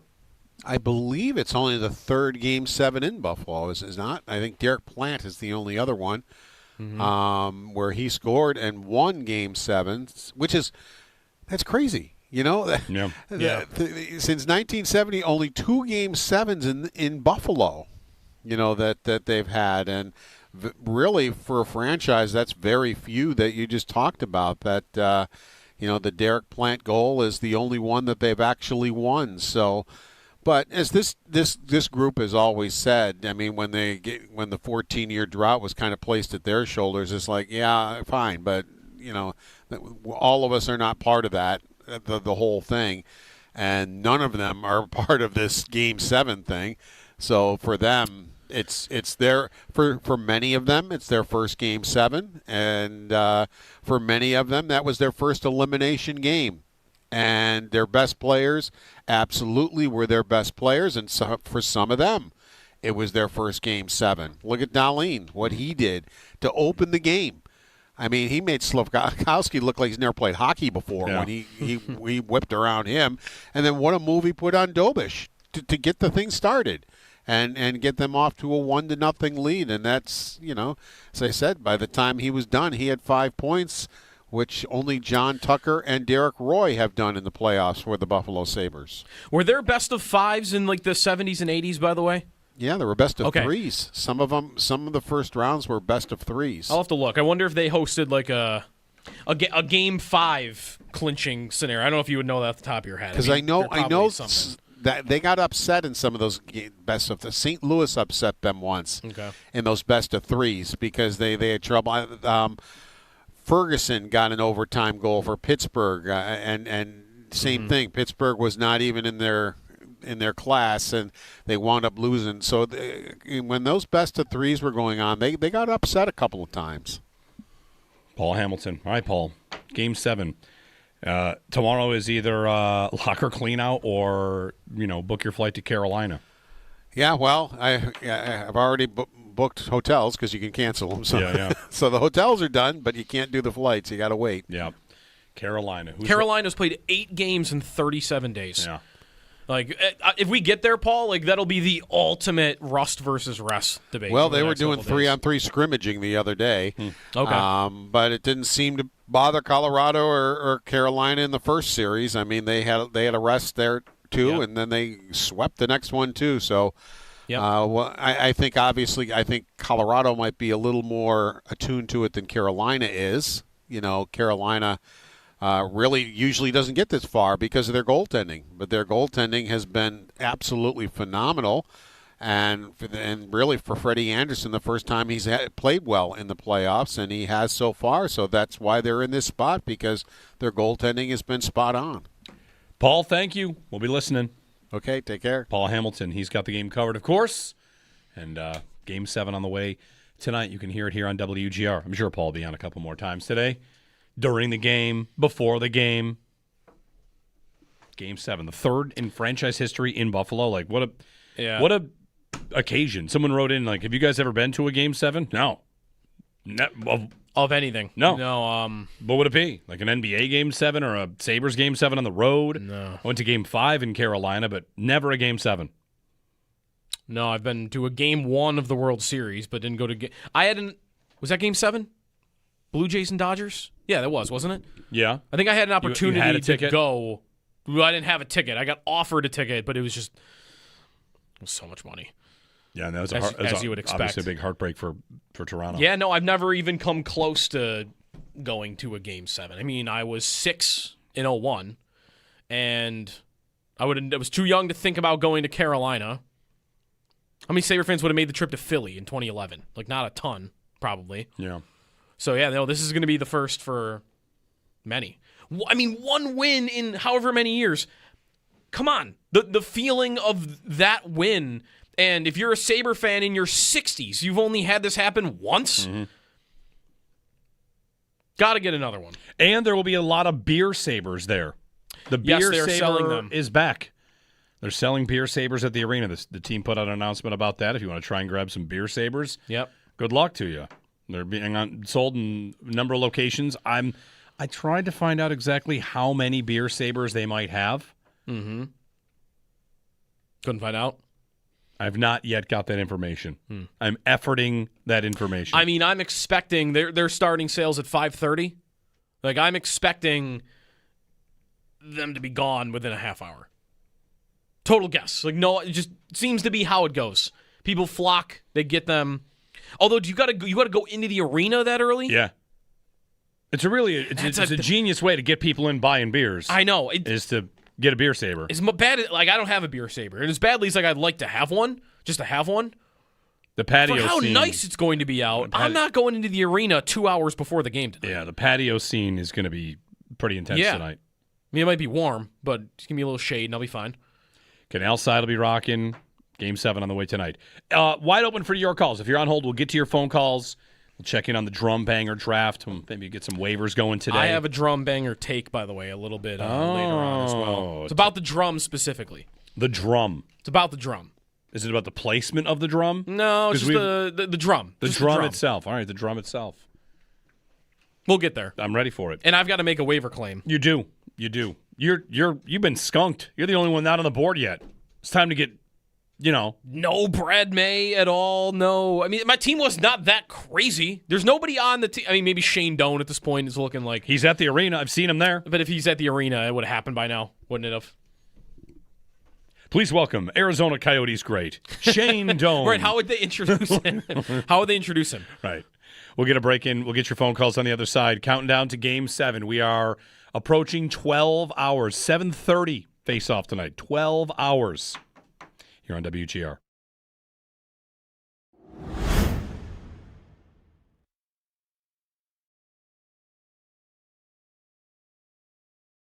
That line came to life when Helenius went on it. Like, yes, really. It did. Yeah, really, that's it. Helenius is awesome. So good. He's awesome. Helenius? Helenius. Yeah, use. The word use. Helenius. In the second part. 3 syllables. He said it. It's Helenius. Helenius. Yeah. I'm sorry. I'm just going to play amazing defense and then all the time find myself in position to score. Yeah. Sounds good.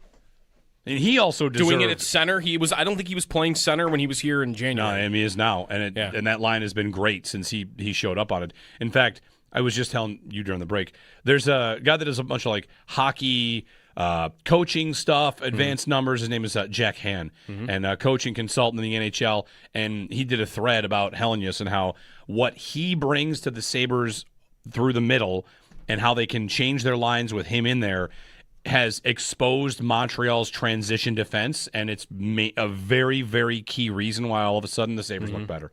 Like, he goes in, and you're better. So he'll never go down again. Imagine they just had like a guy capable of playing like second line center, Just chilling. role, just waiting. popped right into the series. That is insane. It's kind of what Ostlund did in the Boston series, even though he got knocked out. Like a guy came in, a young guy, and he's just up to the task.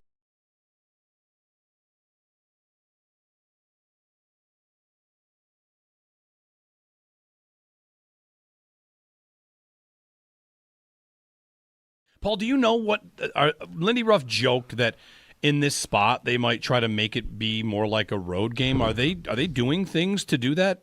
Yeah, they're in a hotel. All right. I don't even know if they went home at all. Now, but they might have just to refresh their suitcase or whatever. But no, they're in a hotel. They're treating it like a road game. I wonder if they get to the next series, if they're going to do that in the next series as well. I mean, or if they just think it's.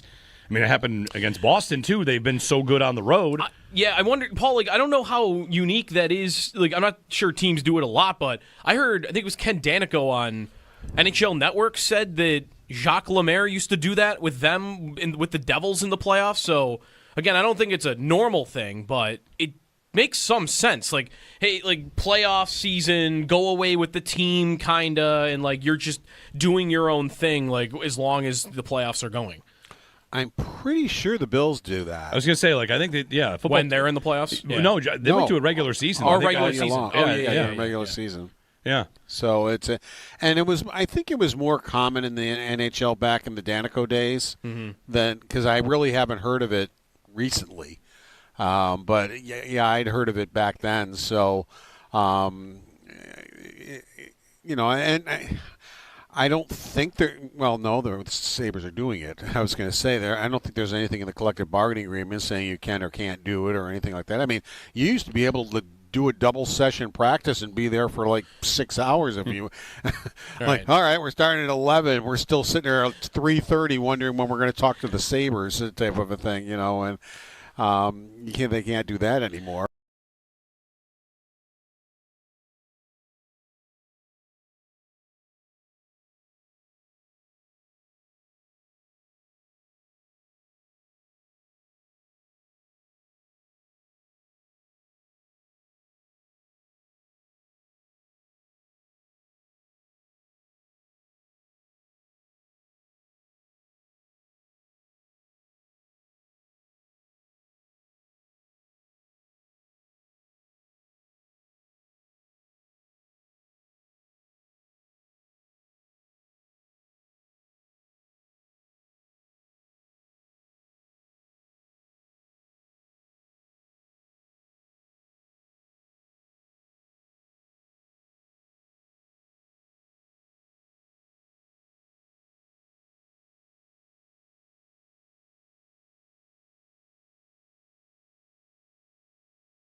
This group is going to stay out there. Fowler behind the net, and the Montreal Canadiens stand behind the net. Just holding the puck. The clock runs out. Somebody call the Undertaker. The Buffalo Sabres are far from dead. They're alive. They're alive. And they're going to Game 7 in Buffalo. Here we go. Game 7 back in the 7-1-6 after an 8-3 win over the Habs in Game 6 Saturday night. Looked bleak with the goalie change from Laine to Luukkonen early in the first few minutes, but the Sabres laid it on big from there. 7 unanswered goals. It's do or die, winner take all tonight at the KeyBank Center. Puck drop is set for 7:30. Pregame right here on WGR. We do have the start for the next playoff series with all others wrapped up. Vegas will take on Colorado in the Western Conference Finals starting on Wednesday, and the winner of Sabres-Habs will take on Carolina starting on Thursday. That'll be 12 total days of rest for Carolina since sweeping. Around the NFL, ESPN's Mike Reese reports Kayshon Boutte has been working out away from the facility during the Patriots' voluntary offseason program. ESPN's Jeremy Fowler reports Deshaun Watson is, quote, hit it off with Todd Monken ahead of Browns OTAs, and Aaron Rodgers is expected to sign a one-year deal with the Pittsburgh Steelers worth up to $25 million, ESPN's Adam Schefter reported Saturday night. Aaron Rai has won the 108th PGA Championship yesterday. He becomes the first English winner of the PGA Championship since Jim Barnes in 1919 and the first non-American winner since Jason Day in 2015. You can catch every take, every reaction, and every big Buffalo sports moment live now on YouTube with Jeremy and Joe in the morning and Show Up in the Bulldog every afternoon. Watch your favorite WGR hosts anytime, anywhere, live on air, live on YouTube. Brought to you by Belknap Heating and Cooling. For more comfort and less ka-ching, give Belknap a ring. Those are your Paddock Chevrolet sports headlines. Paddock Chevrolet, with you for the extra mile since 1935. I'm Joe Cali for Western New York's Voice of the Fan, WGR.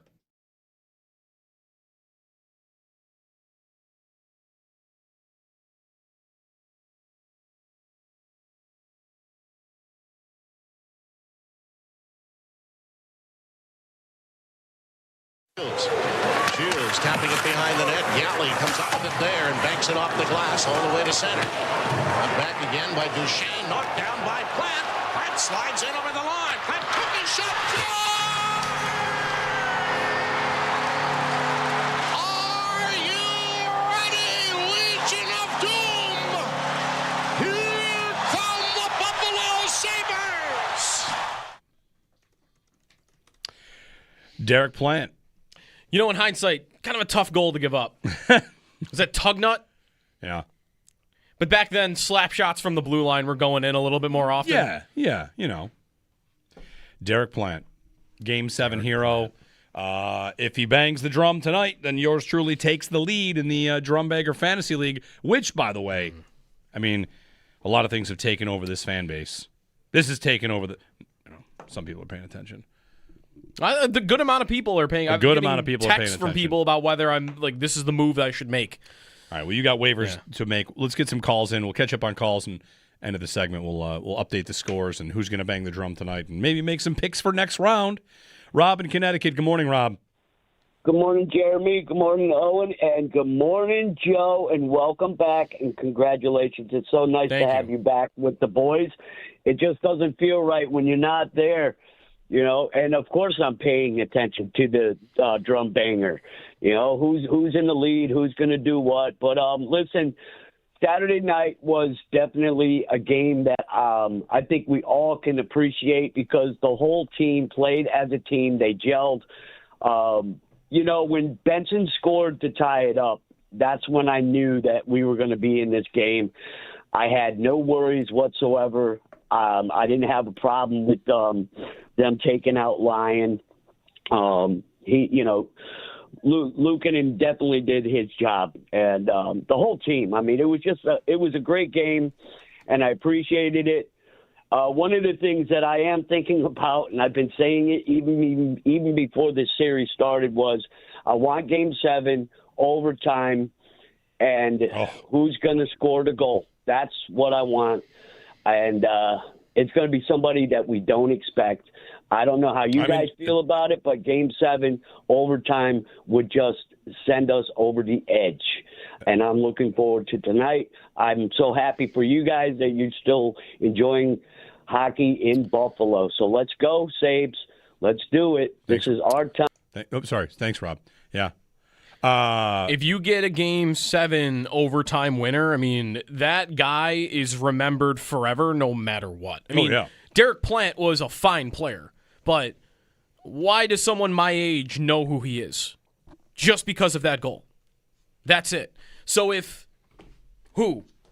Josh Norris scores tonight to win it in Game 7 and then doesn't really go on to have a long, storied Sabre career, in 30 years, he'll still be known for that thing. A Game 7 winner. Every franchise has those guys. Every franchise has the guy that scored the Game 7 winner. And this team's got one. That's it. Carolina's got, Justin Williams? Maybe not in overtime. He probably did it multiple overtime times. Game 7s, how many have there been in history? I'm not talking about it, so don't tell me if they lose in overtime that I spoke it into existence. Rob made the call. Think of Alex Burrows Game 7 winner, I think, for Vancouver. What about Kasperitis, of course. Florida, was it Verhaeghe had multiple for them over the last he had one against Boston in round 1, and then I think he had another one. Like there's a few. You're going to remember a lot more than anybody will remember. There's of course Stefan Matteau is a big one. Rangers Devils 94. In 94. Stefan Matteau. That's a famous one. That's a big one. I mean, overtime, it would mean they still have a chance. I'm just going to sign up for anything that says the season is still going, but then again, I would also sign up for, 5-0 would be pretty great. Just a party to move on to the next round. For this series, Joe's back, by the way. He's been gone for weeks on the birth of his daughter. So maybe you listen to the show, you heard some things here and there. Who can you count on? Who would be great? Benson would be great.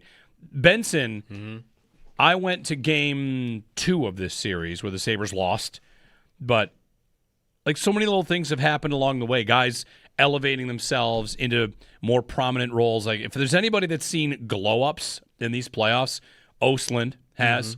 Yeah. Benson, certainly. Benson's probably top of the list. Nationally, he's been. Like Montreal fans even. I've seen, there's so much cesspool on Twitter, but, Montreal fans, I've seen a lot of, man, I love that guy. He's doing everything. I'd love to have and the thing about Benson was, when you and I would ever talk about him, I would say, I know he's great and he does a lot of things right. When will it show up on the score sheet? Answer, now. Yeah. Playoffs. And now if you include playoffs with regular season, I think he's about at 60 points in 77 games. Pretty good. And he's for the whole year. 21. Right. He just turned 21 during the series. Right. Then there's Helenius, which I can't get enough of him. I can believe that he went in Game 4 and immediately looked the part and has been a big part of what they're doing. So, you just got all these players that the future looks bright and the present looks bright. But the story I wanted to tell you about Benson was Game 2 is the shift where he has that incredible shift and then scores near the end of the second period. And an organic chant in the arena of Benny, Benny. Yeah. I don't know. A Sabres fan out there could tell me. I don't know I've ever heard a non-goalie get their name chanted. Just really earning that was crazy. That intermission, I went down to the store to buy a jersey because it was so inspiring, and he was the only one sold out. They were gone. Because probably 500 people did the same thing that you did that moment. Yeah, I was sitting there, a beer in the system and that chant of Benny. Right. How many people walked out of the building with a Benson jersey that night? Right. Yeah. I don't remember a chant. You heard that surprisingly. Was that a TNT game? I'm surprised I could hear it because the crowd is turned down to 1 on the volume meter. Tonight's ESPN. How about was it Game 6 was ESPN? Hey, one of our analysts. Game 6 was ESPN. Hey, one of our analysts is just wearing a Canadiens jersey in the crowd. Right. He's going to lean into it. I don't care. I think that's actually fine. That doesn't bother me. Subban didn't bother me because I expect him to be biased. Sure. He played for Montreal. He's got a relationship with that city. He definitely should be. So that didn't bother me one bit. It's the other guys that I have an annoyance with in this series. Subban's fine. Can I make a suggestion for a chant tonight, by the way? It won't happen, but you know what would be a good chant? JFG. JFG is their rallying cry. Just bleeping go. Mm-hmm. That's what Lindy said ahead of Game 6, and that's very chantable. Yeah. The thing about the player name being chanted, I guess it's his locker room name that got chanted. Benny. How many guys have a chantable name? But I guess once you introduce the locker room name, it's everybody, right? Yeah. Because, like, if Samuelson scored a hat trick tonight, you could chant Sammy. Yeah. You could do it, I guess, with anybody. But Lou, or you said non-goalie. But he Luukkonen earned it. Gets Lou. He earned it in a game down 2. Just a shift and a goal, and they're not playing well, and he drags them back into that game, and that chant happened. It was it was an incredible moment. Game 7 on the way tonight, 803-0550. More of your phone calls. We're wide open the rest of the day. We talked to Paul. If you missed that, you can go back and find that. Otherwise, come hang out. Enjoy your patio tonight. Enjoy Canal Side tonight. Owen's going. Joe's going. I'm going. Joe Cali, you're going to be a patio? You going down? What are you doing? I might be a patio guy. I'm waiting on the ticket pool here. That's right. The play. There's a lottery. There's a drawing in the building. Yeah. How are they doing the lottery? Is it a ping pong ball machine, or are they like the NHL where they have 5,000 sequences of numbers and everybody has 20 different sequences of numbers? They should do that way. KPMG Consulting is here to oversee the drawing. Yeah, our boss should send around an email this morning of this is your sequence. Joe, you're 6, 21, 42, 7. I like that. Yeah, when I put in for the drawing before I knew I was going to go to this game, and now I'm thinking if I win, I'll give them to you. I'd very much appreciate that. Then we could all be in the building. Why wouldn't I just do that? Yeah. There we go. Right? Mm-hmm. Yeah. All right, you got 2 numbers in the pool then. I love it. Thank you. 803-0550. 70 degrees already. Shorts and T-shirt weather. Meaningful games in mid-May. If they make the next round, there'll be a game on Memorial Day. Home. How about that? A home game on Memorial Day. Could they do afternoon on Memorial Day? You would think they could do. Why couldn't you? It's 5 o'clock. Everybody's off for Memorial Day, right? I think. Yeah, and the series starts on Thursday, no matter who wins. You have parades Thursday, though, Saturday, right? Yeah, parades are tough. Do you not want to do it because of parades? Maybe that might be right. When are the parades happening though? Those are usually 1 PM, 1. Yeah, could you 2 do PM. could you do a 5 o'clock game? How about that? 5 o'clock Memorial Day hosting Carolina. That works. Get in it a little earlier. I don't need any more 8 o'clock. Yeah. 803-0550. Carolina awaits the winner of tonight's game. They'll have 12 days of rest when they get back to it.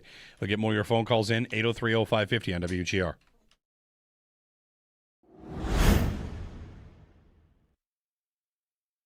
Paul, do you know what Lindy Ruff joked that in this spot they might try to make it be more like a road game? Are they doing things to do that?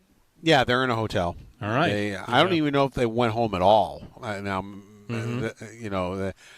But they might have just to refresh their suitcase or whatever. But they're in a hotel. They're treating it like a road game. I wonder if they get to the next series, if they're going to do that in the next series as well. I mean, or if they just think it happened against Boston, too. They've been so good on the road. I wonder, Paul, I don't know how unique that is. I'm not sure teams do it a lot, but I think it was Ken Danico on NHL Network said that Jacques Lemaire used to do that with them, with the Devils in the playoffs. So, again, I don't think it's a normal thing, but it makes some sense. Playoff season, go away with the team, kind of, and, you're just doing your own thing, as long as the playoffs are going.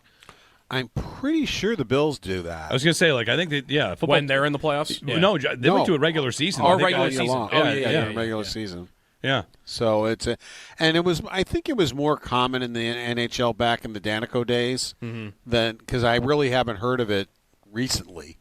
But I'd heard of it back then. So,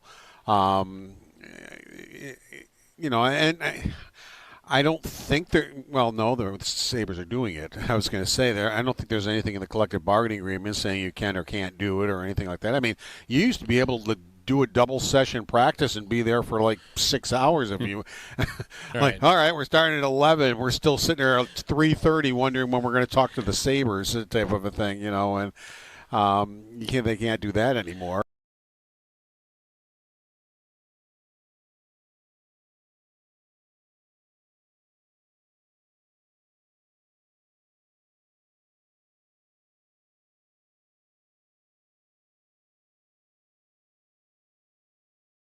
Before we do Game 7, can we do a quick Game 6? Let's go! Let's go! Let's go! What a game! What a game! A game! Legendary game. Yes. 8 goals, and they were they really brought you to the brink, too, because did you not think, like, okay, the catastrophe first period, they're playing well. They've had periods in this series where they've played well and still been trailing because of penalties, right? Yep. And I'm thinking that's what's going to happen here, and they just had the best second period that they've had in months and ran through them. That game was incredible. They also, thank goodness for my anxiety and for my heart rate, that they were able to get a 2-goal lead in the third period, because I don't know if I was going to be able to take them sitting on a 1-goal lead through the third period. I was able to sit down. Yeah. You stand for these games? I pace and stand the whole time. I stand for these games. A lot of standing. They got up 3, and I'm like, okay, I think I'm good to sit now. Yeah. I'm going to take a seat, calm a little bit. Yeah, that game was incredible. It was amazing. And how about, like, going into Game 6, here are the new lines, just like, wow, all right, it's a blender's blender. It was... Everybody got jumbled up. This wasn't just like, oh, let's swap these two guys and get a spark. It's like, here's the whole team. What did Lindy throw sticks in the middle of the ice? Like, all right, these are the new lines. Pick them up, guys. Let's go.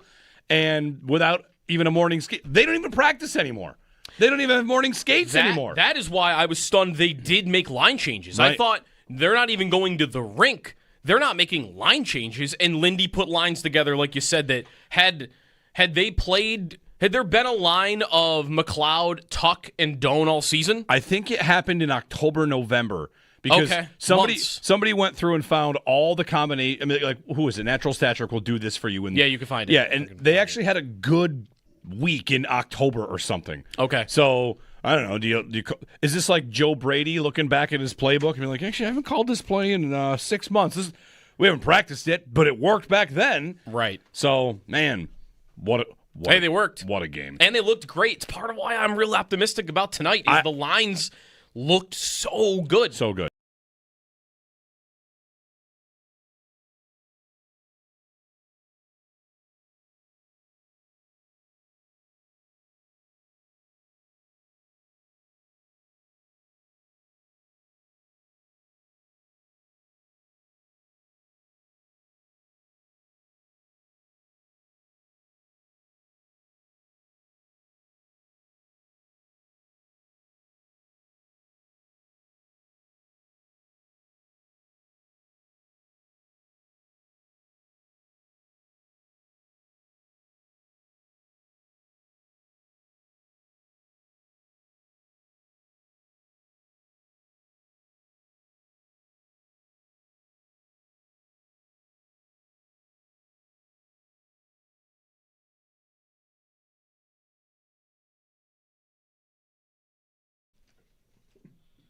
Aaron Rodgers is back for the Steelers. Oh, this guy, enough. I got coverage of him getting ice cream cones over the weekend.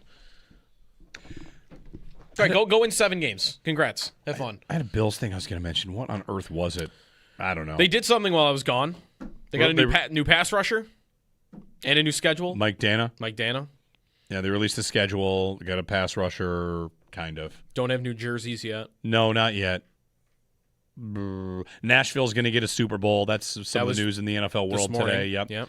The 2030 Super Bowl. They're voting on that today.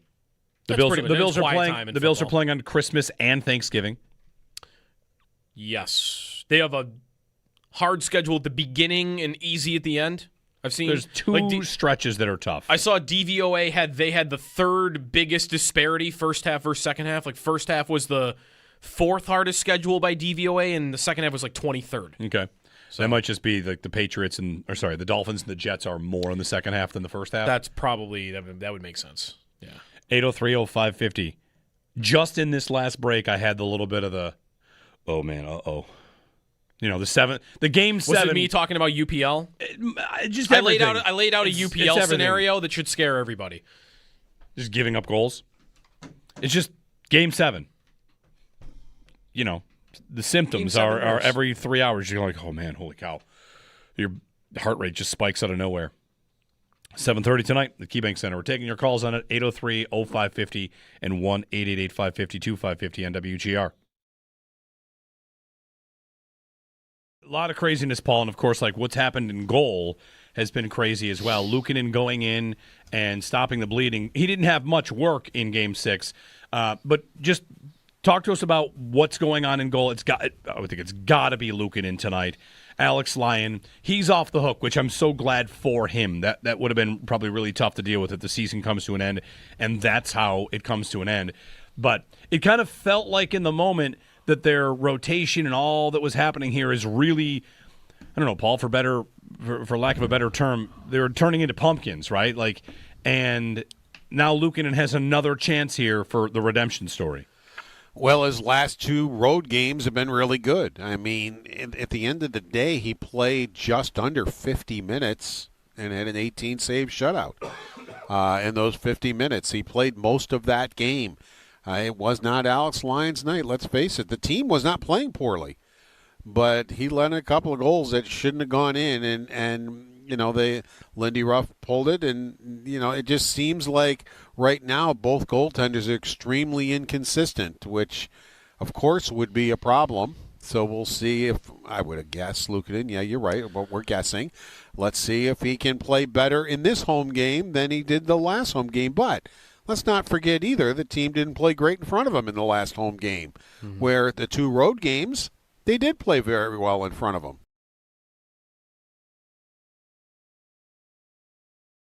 Okay. Since you've been gone, Zach Benson is amazing. He was always pretty darn good, but now he's a household name in hockey. And I think their best forward. Yeah. He's their best forward. I think that's right. Yeah, no, he's ascended to a whole nother level. From, fun player to watch, everybody likes him, scrappy-do, right? This dude is vital. He is. Now, Scrappy-Doo was pretty vital to the Scooby-Doo universe. Yes, that is true. I don't feel like he's Scrappy-Doo anymore, though, because you know what? There were episodes where Scrappy-Doo wasn't in the show. Right. Right? There were probably seasons of Scooby-Doo without Scrappy-Doo. And this dude doesn't take a game off, a shift off. He also, at the moment, is the savior of lines because he had the 4th line scoring at the end of the regular season. Remember when Carrick scored all his goals? Yeah. Benson was on that line when that was happening. And then he went to Doan and Norris, and what happened? That line started producing. And then, Tage hasn't been able to do anything in this series. Let's put Benson with him. Bam. Best game of the series. He's just the ultimate. He's the best player for getting the most out of your other guys. He's doing everything. And he has 6 misconducts, by the way, in this playoffs, which is funny along the way. Yeah. Yeah, he's statue-worthy right now.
This group is going to stay out there. Fowler behind the net, and the Montreal Canadiens stand behind the net. Just holding the puck. The clock runs out. Somebody call the Undertaker. The Buffalo Sabres are far from dead. They're alive. They're alive. And they're going to Game 7 in Buffalo. Here we go. Game 7 back in the 7-1-6 after an 8-3 win over the Habs in Game 6 on Saturday night. Looked a little bleak with a goalie change from Line to Luukkonen in the first few minutes, but Sabres laid it on big from there. 7 unanswered goals. It's do or die, winner take all tonight at KeyBank Center. Puck drop set for 7:30 pregame right here on WGR. We do have the start of the next series with most of the others wrapped up. Vegas will take on Colorado in the Western Conference Finals starting on Wednesday, and the winner of Sabres Habs will take on Carolina starting on Thursday. That'll be 12 total days of rest for Carolina. Looking around the NFL owners will vote on Nashville hosting a Super Bowl in 2030. ESPN's Mike Reese reports Kayshon Boutte has been working out away from the facility during the Patriots' voluntary offseason program. ESPN's Jeremy Fowler reports Deshaun Watson has, quote, hit it off with Todd Monken ahead of Browns OTAs, and Aaron Rodgers is expected to sign a one-year deal with Pittsburgh worth up to $25 million. Aaron Rai won the 108th PGA Championship yesterday. He becomes the first English winner of the PGA Championship since Jim Barnes in 1919, and the first non-American winner since Jason Day in 2015. You can catch every take, every reaction, and every big Buffalo sports moment live now on YouTube with Jeremy and Joe in the morning and Chopin the Bulldog every afternoon. Watch your favorite WGR hosts anytime, anywhere, live on air, live on YouTube. Brought to you by Belknap Heating and Cooling. For more comfort and less ka-ching, give Belknap a ring. That's your Paddock Chevrolet Sports Update. Paddock Chevrolet with you for the extra mile since 1935.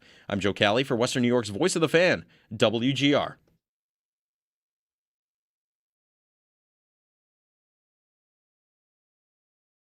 Norris had his stick tied up a little bit. Finishes a check, and now Benson up top for Samuelson. Dahlin drifts down far circle, cuts in. Dahlin back and scores! What a beautiful goal! Magic by the captain, Rasmus Dahlin, and it is another early goal to put Buffalo on top, 1-0. Lastly, you've gone through a lot of experiences for the first time in this playoff run. Now a Game 7 at home. What do you think of that? That's why I play hockey. That's what I want to do. I live for this. Rasmus Dahlin. Game 7 tonight. Jeremy and Joe. Joe's back. The vibes are high. Yep. It's going to be in the 80s, and it's Game 7 between the Sabres and the Montreal Canadiens. We're up and talking about it with you. Thanks for joining us here. You know, and the things that we thought would happen this year back in, early December. The entire cast of Good Morning America drinking beer out of beer sabers on May 18th. I had that. I had that exact scenario on my bingo card. The invention of a beer saber, and that a national morning show would be drinking out of them ahead of a Sabres Game 7 in the playoffs. Were they drinking out of them, or did they just have them? I think it's a good question. Because it's a tough drink. I mean, Strahan is up there. If he's drinking it, he's going to have it all over that suit. Yeah. I have not, unless someone has taught him how to do it the right way. But I don't think. I think the right way is you're supposed to pour beer on yourself. It's symbolic. It's crest loyalty to pour the beer on yourself and have it go down the crest. That is crest loyalty. I'll sacrifice this beer in the interest of looking like I'm drinking out of a sword. They're going to have a lot more beer sabers there today. The Sabres have announced like locations in the arena you can get there. You got to go in early to get them, and 2 per person per transaction. Mm-hmm. I hope that means they have a lot. I feel like if it's 2 per person, they should have 38,000 of them, but I know that they don't. Hopefully they do, because that's been a thing. That's been buying 8 and selling them on eBay in the arena. The good news is if there's all of a sudden 10,000 of them available on eBay, the prices will come down. But who knows? If everybody goes in there and thinks they're going to buy them and sell them for $300, I think they're going to be mistaken, because they're going to keep making them, right?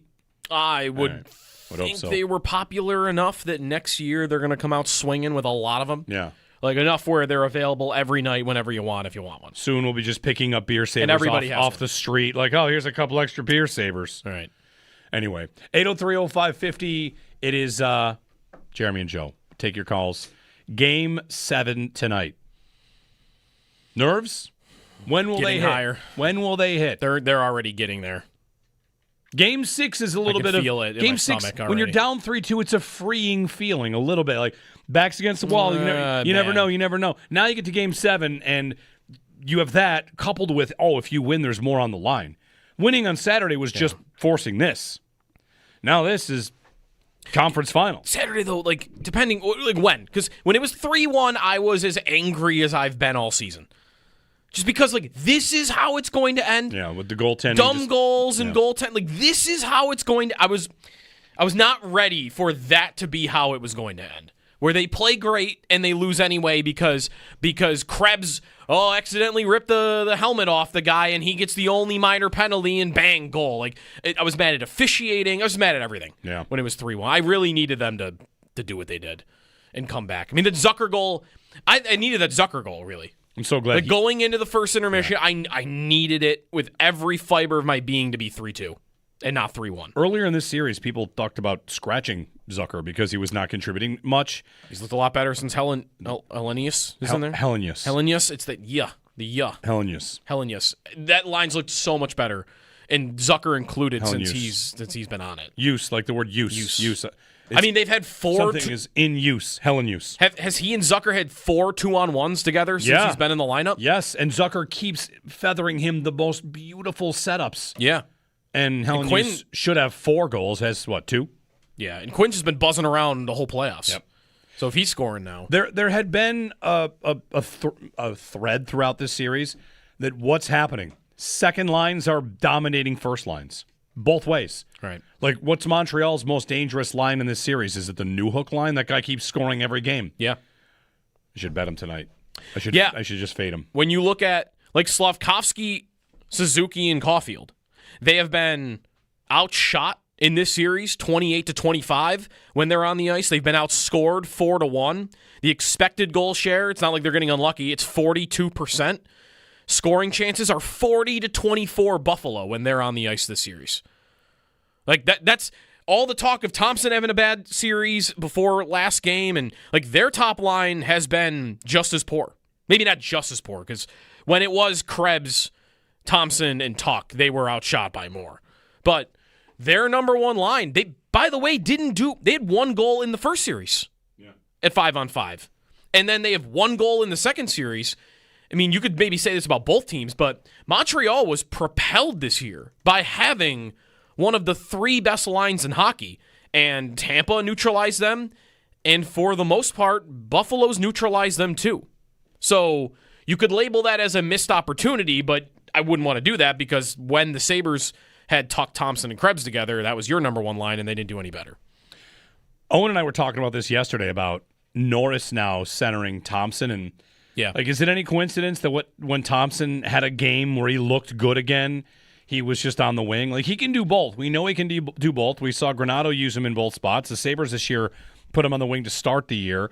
At the Olympics, he's on the wing, and here he is in Game 6 looking really good on the wing. Yeah, I have long felt that he is definitely more engaged at this point in his career as a centerman, but in my mind, I could see him, if you pair him with a true playmaking stud center that can carry a little bit more of the mail for him, that he could score 65 goals and just be a witch doctor on the wing.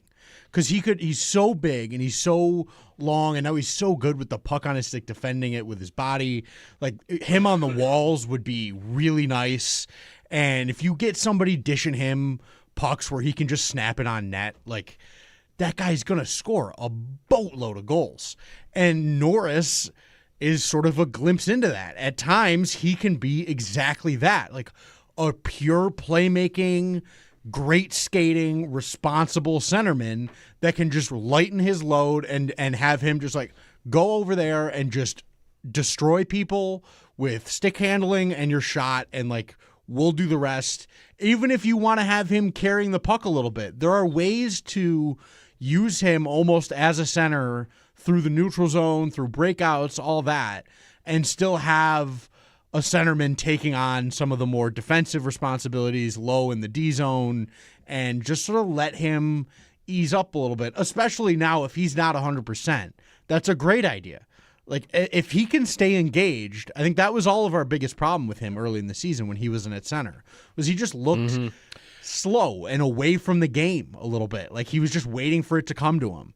And if he can find a way to play the way he plays at center while, not having all that load on his shoulders, I just think like that could unlock him in a really significant way. Yeah, and I think the Norris part of it, Norris might be perfect for him right now because Norris isn't shooting still. And he can just be a playmaker with Tage. But he is they had that pass on the power play to Zucker in the last game. He had that pass to Samuelson earlier in the series. So he's making plays that way, and he is good defensively. Yeah. Like Norris there was a 2-on-1 that he ended before it really got going because he was so fast getting back in the last game. I forgot when that happened. I think it was the second period, I feel like, and that play, I was like, holy, he was just, I'm getting back, and I am not letting this be a 2-on-1. He caught it from behind. Yeah. He wins battles in his own end. Like, that takes, those two skills that Norris has right now takes so much off of Tage's plate. It frees him up. I don't even think it's just about the wing. I think it's that specific center for Thompson right now. And then Benson, again, I mentioned earlier in the show, like, you throw Benson on the fourth line, you throw him on any line you want, and that line's going to produce right now. He's such a beast right now. Let's get to David and Cheektowaga. David, good morning. Gentlemen, JFG. Let's go, baby. Joe, welcome back. I just got to say, guys, this is not something the Saberhood faces very often. This is an annihilation day. We will not go quietly into the night. We will stand. We will fight. Sabretooth will ascend to descend destruction down upon the Canadians. We will take from them everything. They are owed a debt from Game 3 when they chanted at the end of that game like the series was over. We have not forgotten. We will give everything back and more. And I've got just one question for you, Canadian fans. What you gonna do when the Saberhood, the Buffalo Sabres, and the locomotive wagon rolls you? Independence Day. Independence Day. Independence Day, 300. Where was 300? Take from them everything. Oh, okay. Give them nothing and take from them everything. Sure, That's 300, right? Yeah, that's 300. And then Hulk Hogan. All what you gonna do? Mashed into one. Or is that Macho Man? No, that's Hulk Hogan. That's Hulk Hogan. When the 20. Yeah. There's a couple outtake the big voice guy things where the I'm going, what Pythons you gonna do? Yeah. I could serve to watch the Independence Day speech today. Bill Pullman's Independence Day speech. That's a good. Bill Pullman, I think, is from Buffalo, by the way. Oh, is it? Too late. Drum banger. Is it Jamestown? Maybe. I don't think he's Buffalo. Is he? Bill Pullman. He is from. He needs to be back here more often. Hornell, New York. Hornell. We can't claim Hornell. No, it's Rochester. It's like an hour, right? It's more Rochester than Buffalo. Hornell. Yeah. Listen, we've claimed Alex Tuck as our own, and he lives a lot closer than Alex Tuck grew up. Fair. Bill Pullman. He's 73. Actually, they don't know. It says between 72 and 73 on Wikipedia. How can we not know? Are we at a stage? What is this, like a king from the 1500s? Like, don't we know all celebrities like by their age at this point? There's a celebrity out there we're not sure about. Bill Pullman. His Wikipedia says 72 or 73 years old. That's odd. Would he be? Is he famous enough to bang the drum? Yeah. Yeah. Sure. Has he done anything other than Independence Day? A lot of other things, yes. He's like famous things? Yes, he's in Spaceballs.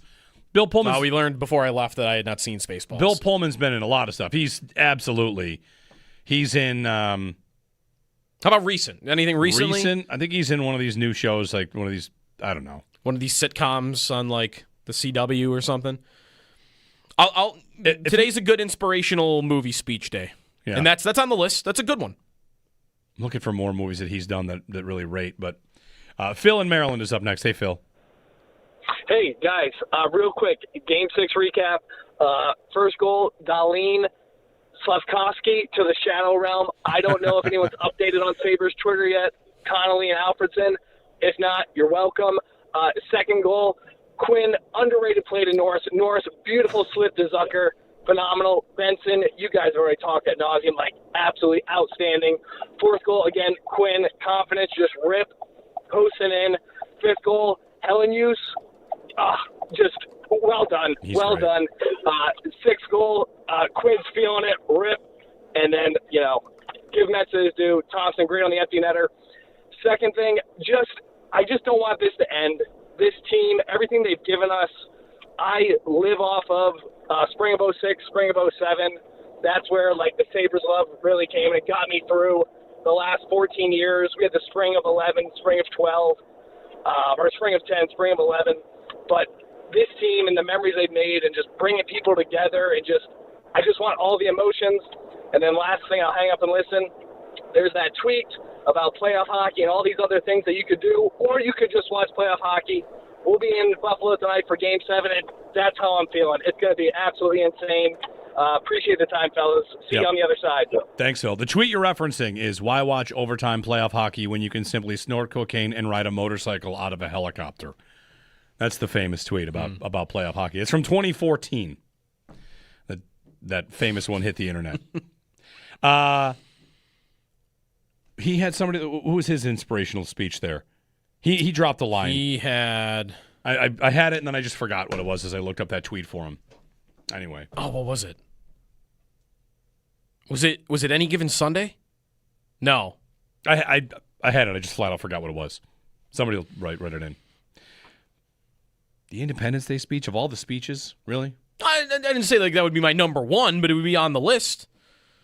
Fair. Right? Yeah, that's right. I mean, there are better speeches. The miracle speech would be probably better. But that one doesn't apply because this team's not underdogs like that. Whatever Lindy says. Lindy's got the speeches. Here, listen, one thing about this series. So the Sabres, the NHL Network, they had that feature. They were embedded with the Sabres for the Boston series. Quest for the Stanley Cup. Yeah, I did. There's only been one episode? There's only been one because it was the first series. Oh, it's like one per series? And they stayed with the Sabres for this one, too. Yeah.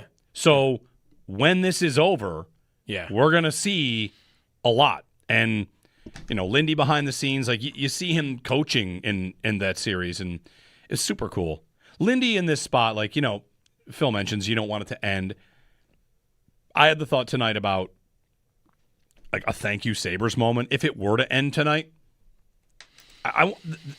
the amount of gratitude I have just for winning on Saturday, and it was an inspiring performance. I think it's a team that has made people here proud in the way that they play, in how every time they are challenged, they have an answer. And, this is a tough series. You never know. Mm-hmm. You could get a bad call. You could get some power plays. You could just not make the saves. You could hit posts. It's hockey. There's a lot of randomness that comes into hockey. And if they were to lose tonight, I would hope that it's not an empty building. I would hope that it's cheers during handshakes. That's how I'm going to feel about this season. Yeah. I feel grateful that it happened.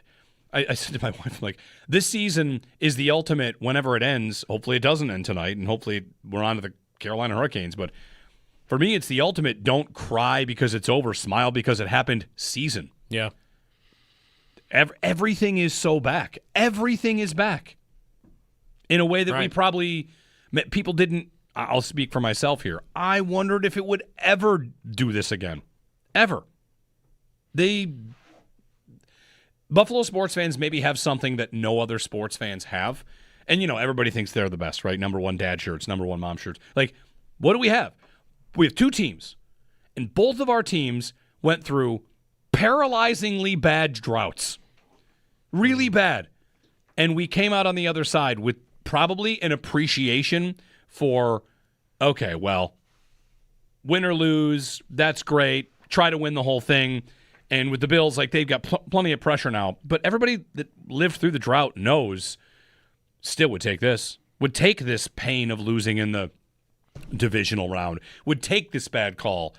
Because for a good long time, we were not alive. We were just kind of going through the motions. And now two teams that have come out of it and, make you proud. So it's what it's like to be a sports fan around here. It's great. And Lindy's place in all of that. It is even more incredible that it is – I watched him with Elliot Friedman. He did a sit-down for Sportsnet the other day, and I'm just watching him sit there talk about this. I'm this is happening with Lindy?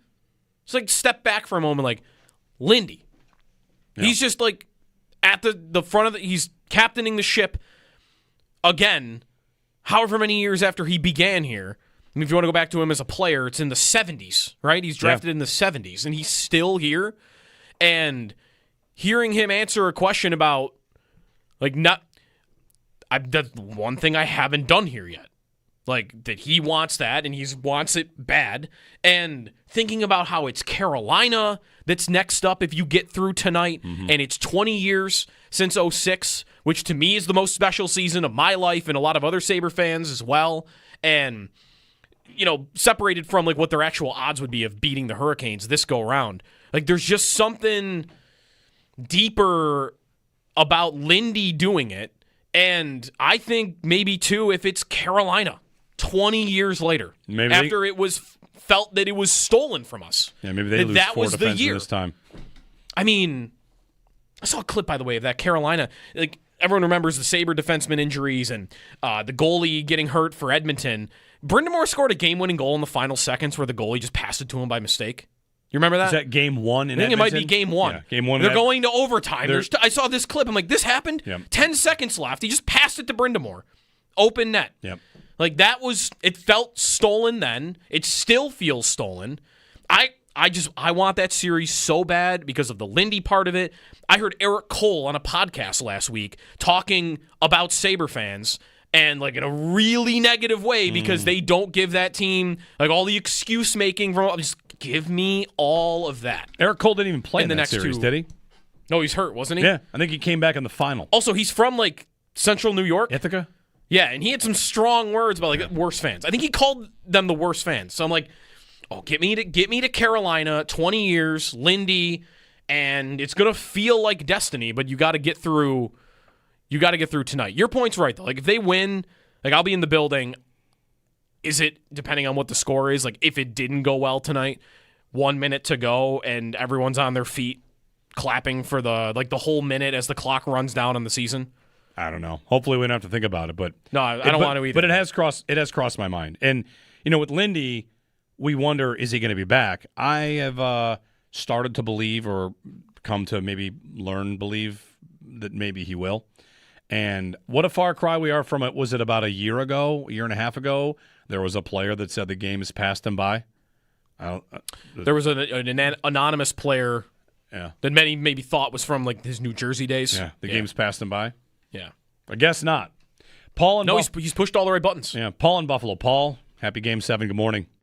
Guys, you're going to get me emotional with that intro. Boy, I'll tell you, that game Saturday was inspirational is the word, Jeremy. It's got me walking on sunshine, and don't it feel good? I am supremely confident going into today because Montreal looks like a team that went through a tough first-round series and has been on the receiving end of most of the effective hitting in this series. You know, Montreal's the best face-off team left playing, and we're the worst face-off team left playing, yet we dominated them on the draws Saturday because they're tired. Uri Slafkovsky has been knocked around by first the Tampa Bay Lightning and now by us, and he looks slower. I wouldn't doubt at all if he's playing with concussion syndromes. Danault, up until Game 6, killed us. He looks like he's been through the wars. And you can't tell me, I know the goals above expected was still there, but Dobish from the first 5 games of this series saves a few more goals than what he let in Game 6. I think Montreal is tired. I think we're bigger, we're stronger, we're just as fast, we're just as skilled, and we've got a maestro conducting the symphony.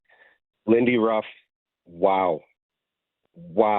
What a playoffs. From the way he handled the initial loss against Boston, saying we're a good road team, to the way he's had to deal with the goalies, to throw in the lineups in the blender, to saying, you know what, Tage is going back to wing. Norris is going to be our number 1C. Holy cow. This is such a special team, and it's not ending tonight. Not in 85 degrees in the heat. This is going to be a proud day for the city of Buffalo. Canal Side's going to shine, and everybody is going to know we're here, and we're taking the cup. Let's go, boys. Thanks, Paul. That is another part of tonight. I mean, so badly want them to win. Like, I just listening to Paul's call, like, I can just feel it already. It's 8:25, and I'm already getting anxious about tonight because of how badly I want it for everybody. But that's another thing that I think will happen for me, at least, if they do it tonight and they win a Game 7 for only the second time in franchise history. I haven't thought about the Cup yet. Not really. Yeah, I think it'll happen.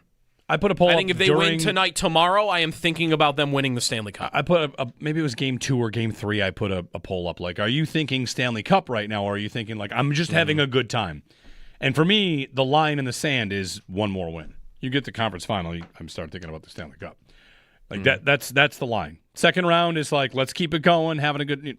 But they've talked about the Cup, and there are only 5 teams left. And tomorrow there'll be 4. 803-0550. Thanks, Paul, for the phone call. And 1-888-550-2550. Join us on our stream. On our YouTube stream, got 1,000 people watching today for some pregame coverage. Yeah. Jump in, like and subscribe to the WGR YouTube channel. Owen's in there moderating the chat.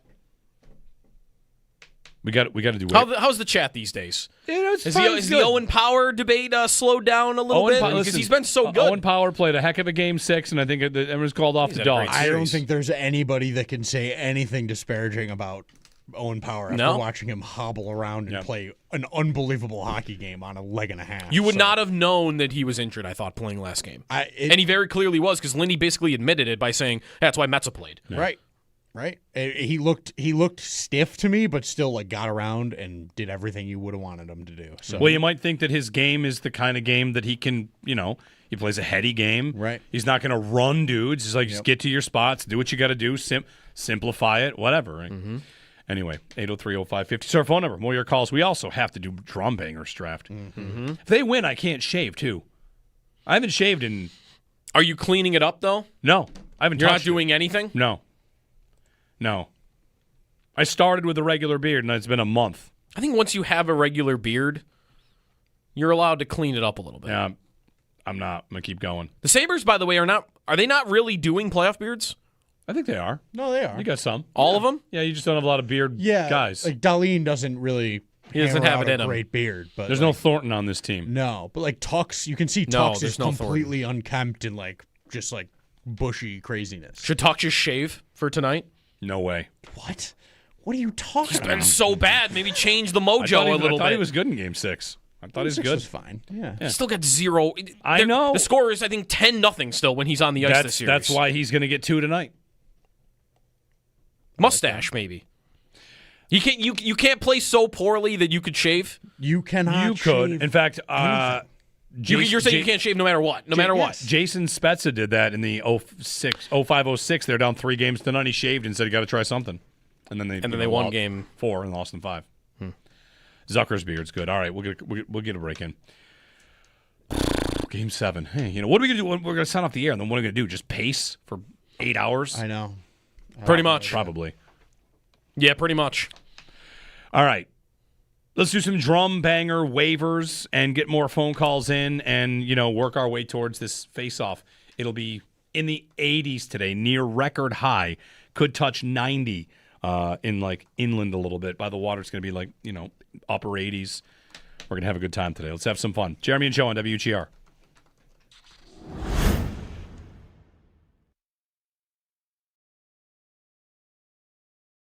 For more comfort.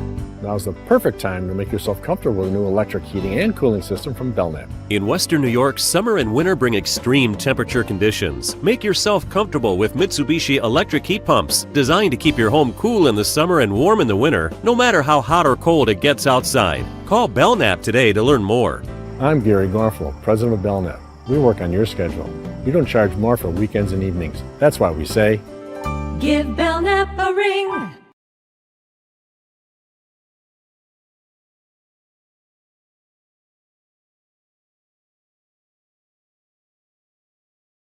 Lindy in this spot, Phil mentions you don't want it to end. I had the thought tonight about a thank you Sabres moment. If it were to end tonight, the amount of gratitude I have just for winning on Saturday and was an inspiring performance. I think it's a team that has made people here proud in the way that they play, in how every time they are challenged, they have an answer. And, this is a tough series. You never know. Mm-hmm. You could get a bad call. You could get some power plays. You could just not make the saves. You could hit posts. It's hockey. There's a lot of randomness that comes in hockey. And if they were to lose tonight, I would hope that it's not an empty building. I would hope that it's cheers during handshakes. Like, that's how I'm going to feel about this season. Yeah. I feel grateful that it happened. I said to my wife, like, this season is the ultimate whenever it ends. Hopefully it doesn't end tonight, and hopefully we're on to the Carolina Hurricanes. But for me, it's the ultimate don't cry because it's over, smile because it happened season. Yeah. Everything is so back. Everything is back in a way that we probably – people didn't – I'll speak for myself here. I wondered if it would ever do this again. Ever. Buffalo sports fans maybe have something that no other sports fans have. And, everybody thinks they're the best, right? Number one dad shirts, number one mom shirts. Like, what do we have? We have two teams. And both of our teams went through paralyzingly bad droughts. Really bad. And we came out on the other side with probably an appreciation for, okay, well, win or lose, that's great. Try to win the whole thing. And with the Bills, like, they've got plenty of pressure now. But everybody that lived through the drought knows still would take this pain of losing in the divisional round, would take this bad call. Because for a good long time, like, we were not alive. We were just kind of going through the motions. And now two teams that have come out of it and, make you proud. So it's what it's like to be a sports fan around here. It's great. And Lindy's place in all of that. It is even more incredible that it is. I watched him with Elliot Friedman. He did like a sit-down for Sportsnet the other day. And I'm just watching him sit there talk about this scene. Like, this is happening with Lindy?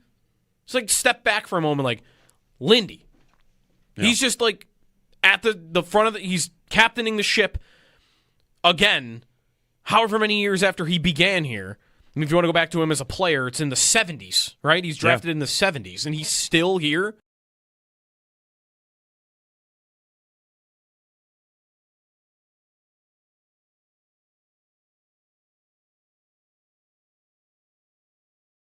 That line came to life when Helenius went on it. Like, yes, really. It did. Yeah, like, really, that's it. Helenius is awesome. So good. He's awesome. It's Helenius? Helenius. Yeah, like use. The word use. Helenius. In the second part. Three syllables. He said it. It's Helenius. Helenius. Yeah. I'm sorry. I'm just going to play amazing defense and then all the time find myself in position to score. Yeah. Sounds good. And he also deserved... Doing it at center. I don't think he was playing center when he was here in January. No, and he is now. And that line has been great since he showed up on it. In fact, I was just telling you during the break, there's a guy that does a bunch of like hockey coaching stuff, advanced numbers. His name is Jack Han, and a coaching consultant in the NHL. And he did a thread about Helenius and how what he brings to the Sabres through the middle and how they can change their lines with him in there has exposed Montreal's transition defense, and it's a very, very key reason why all of a sudden the Sabres look better. Like, he goes in, and you're better. So he'll never go down again. They just had like a guy capable of playing like second line center, just chilling role, just waiting, popped right into the series. That is insane. It's kind of what Ostlund did in the Boston series, even though he got knocked out. Like, a guy came in, a young guy, and he's just up to the task.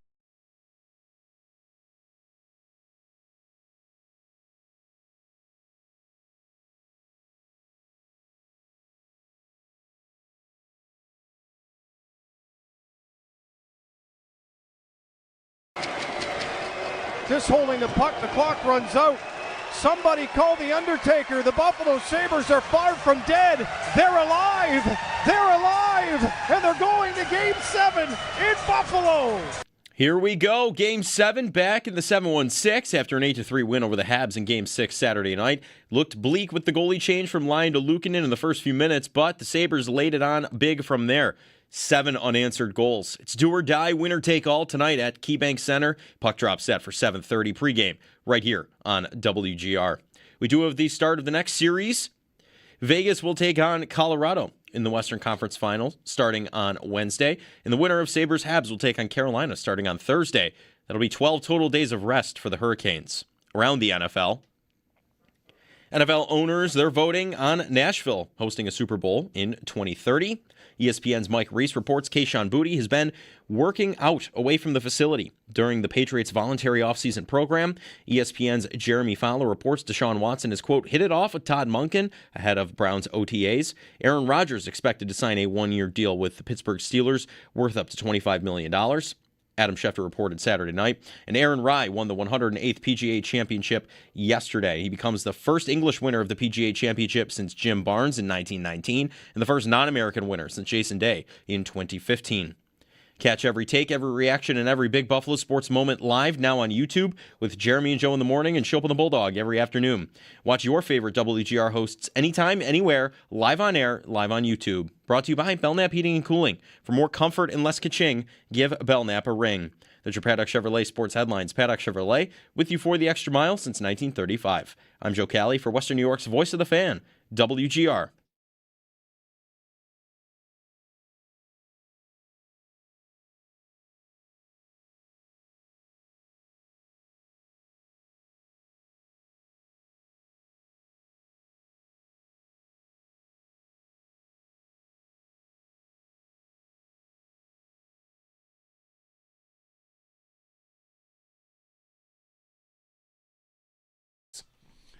Thank God.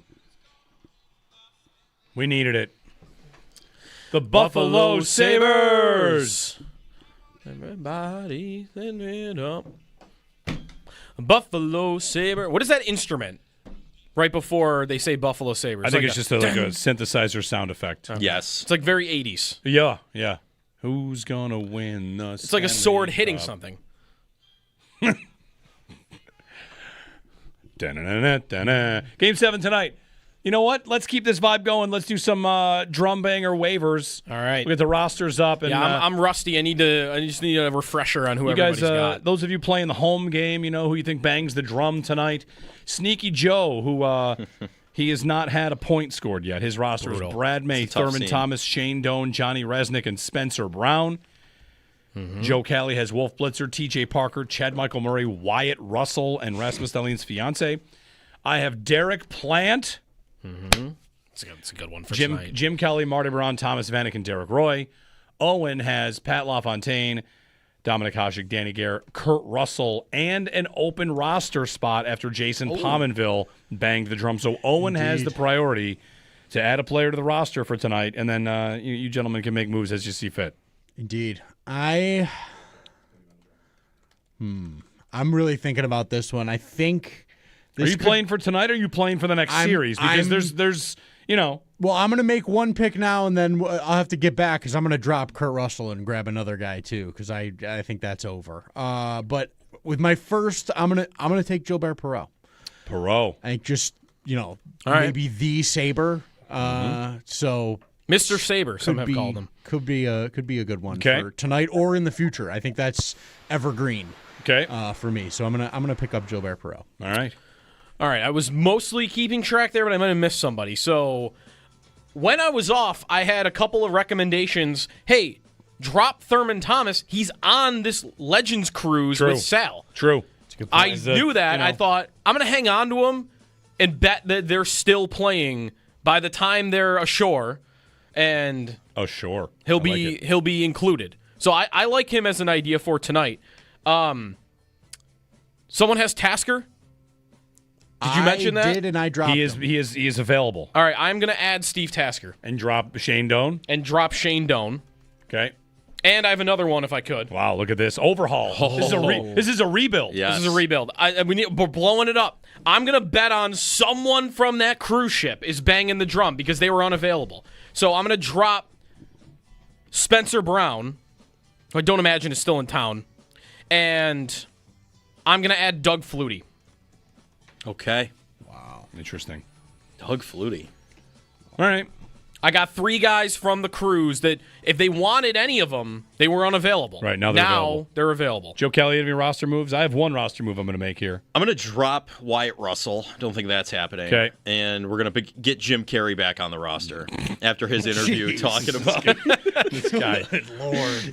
That would be, Game 7, you're swinging big. That would be the guy. Mike Catalana would be a guy. Mike Catalana in Rochester, our buddy, Buffalo Plus YouTube, he did some breakdowns of what's their record, and their record is 2-0 when it's a non-athlete. Mm-hmm. Yeah, when it's Sandra Jenneret, and then also it was who's Chad the other Michael one? Murray. Fichtner. Yeah, because I saw some saying Chad. they should just have Fichtner keep doing it until they lose. Maybe I might be up for that to bring him back because they've showed a willingness to go back to something that is Sabretooth came down from the rafters in Game 5 because Tooth from the rafters was 2-0 before that game. Right. They won both game ones. I'm going to go off the board here. I'm dropping Marty Baron after talking to Marty, seeing he can't really do it. I'm going to add to my team the psychic that called Brayton to say that they were going to win the Stanley Cup in 2026. Oh, man. I'm adding the psychic. Maybe the psychic always knew. That's good. It will happen. They call and say, can you bang the drum? He's like, I've been expecting your call. Yes. The psychic is on my team instead of Marty Baron. Wow. Okay. I'll clean up my Kurt Russell drop. Give me Jay McKee for that's thinking about Carolina. It's a future addition. That's a future consideration. Yeah. To use a hockey term right there. It is. Owen adds future considerations. All right. We'll see who gets on the board tonight. It's got to be Derek Plant. Come on, Mr. Game 7 for the Sabres. Does seem like I worry about I'll the be athlete surprised stat there, though. I'll be surprised if it's not. You know what? I'm making. Although again, I think Thurman would be one more on move. high in the list. I'm making one more move. I'm taking off Jim Kelly, and I'm going to get Bill Fichtner back on the roster. He's doing stadium tours. He's everywhere. Yeah, he was in the Bill schedule release video as well. Yeah. Has Kelly done it yet? The playoffs? No. Otherwise, I'd have point. He's been on my roster the whole time. I'm going to drop Flutie and pick up Jim Kelly. Oh wow. Kelly was he was there the night Josh Allen was there. They were all in the. Well, they were going to have Josh Allen do it. Doug Flutie. He's the ultimate who was a Bill that was on and off the roster a million times. They turned Ilianku. They turned his plane around halfway here. Right. Doug, I'm sorry, you've been cut. Oh, you've been cut before you made it here. Yeah, right. Sorry. Liam and Amherst. Liam, good morning. Hey, good morning, guys. I called last week and I brought up Yuri Kulik and obviously how they needed to switch the lines up. And I'm obviously really happy Lindy did that. But I wanted to give flowers this time to Owen Power because I know there's been this year-long debate and even longer than that because he's, first overall pick and he doesn't flash the same way maybe a Dahlin does, a Hughes does. But the way I view him is if Dahlin is a number one skilled wide receiver, your Jamar Chase, Jefferson, etc. Power is such a safety blanket tight end, like a Brock Bowers, where it might not be the flashiest, but next thing you know, he has 10 catches over 100 yards, and it's like, oh, this guy just makes a safe play. His transition play from defensive zone to the offensive zone, I feel like he's a safety blanket. Rarely turns the puck over when he's in transition, and his ability to step up, along the boards to keep the puck in offensively and use that big frame is so key.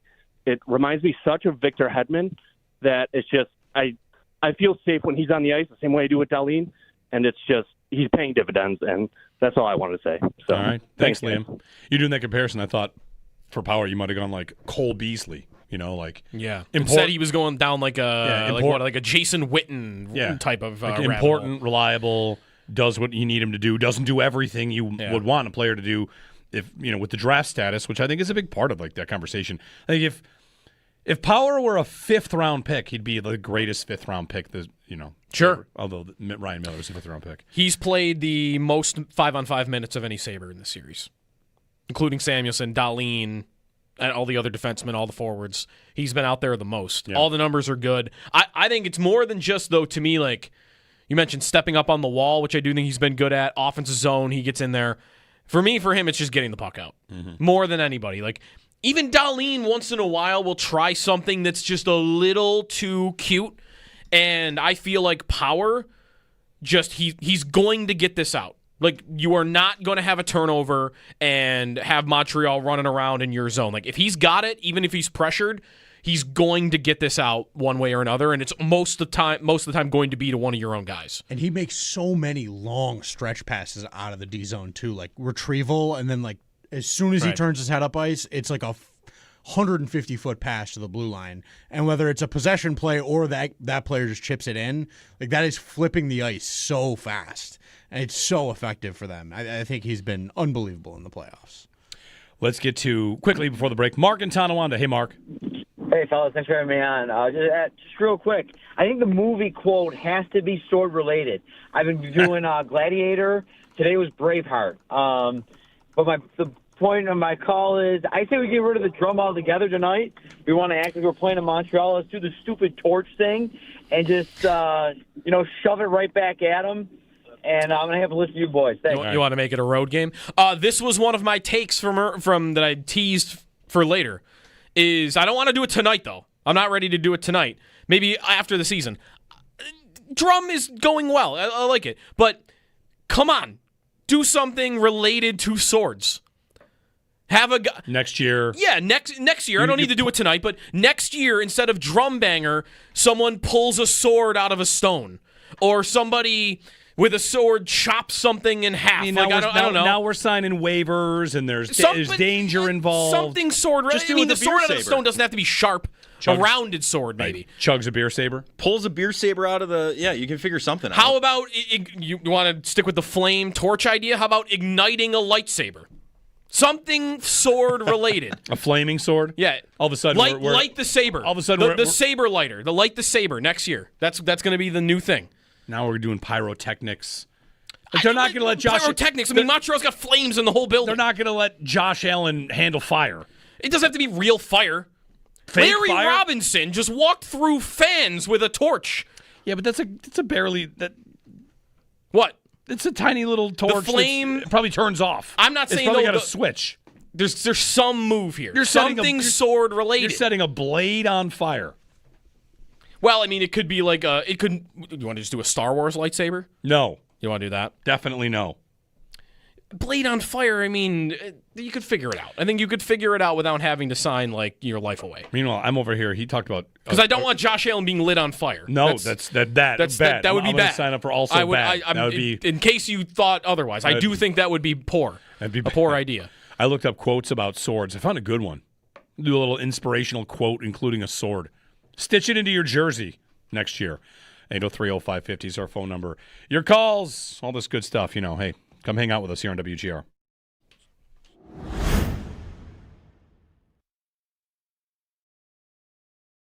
Paul, do you know what Lindy Ruff joked that in this spot they might try to make it be more like a road game? Are they doing things to do that?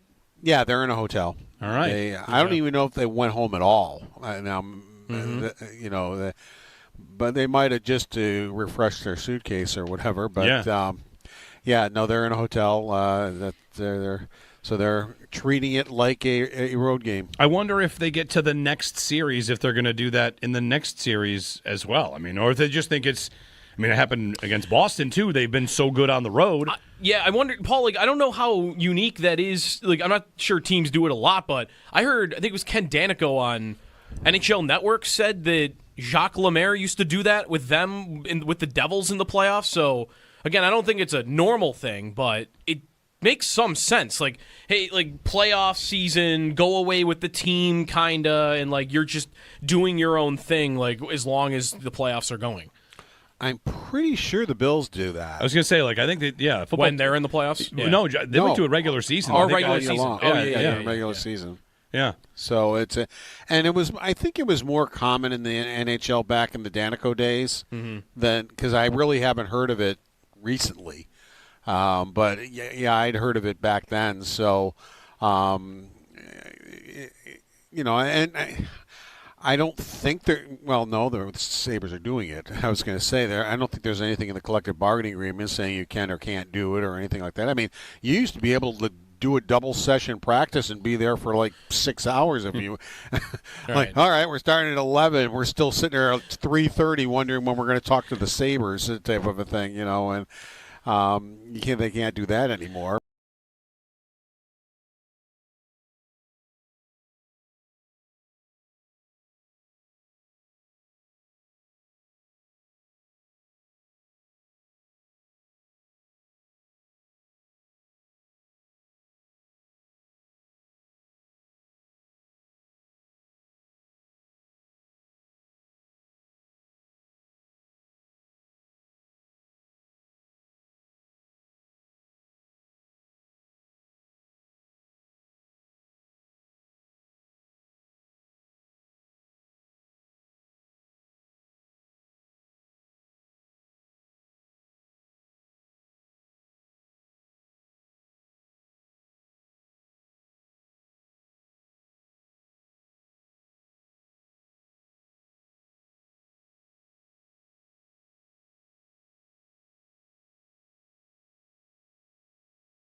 Yeah.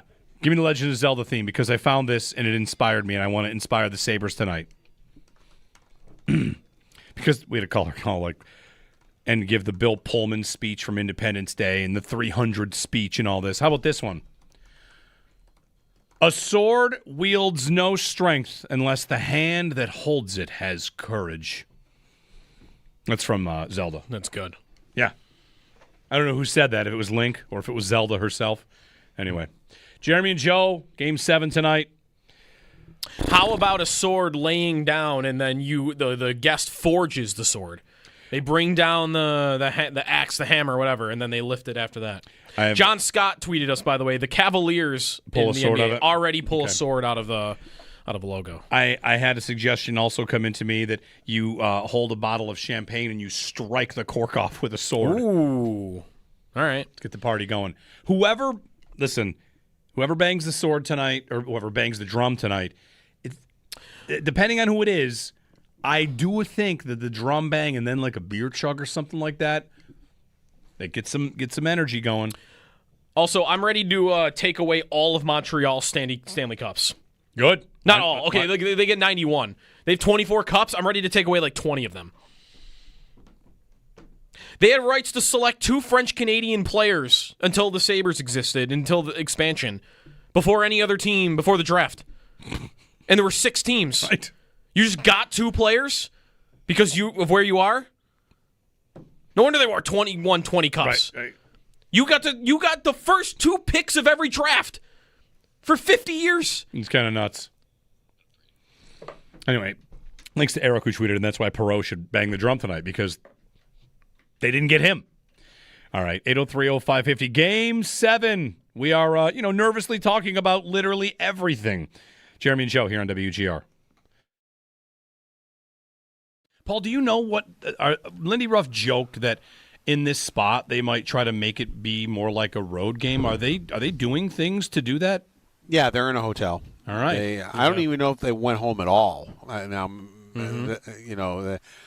But they might have just to refresh their suitcase or whatever. But they're in a hotel. They're treating it like a road game. I wonder if they get to the next series, if they're going to do that in the next series as well. I mean, or if they just think it happened against Boston, too. They've been so good on the road.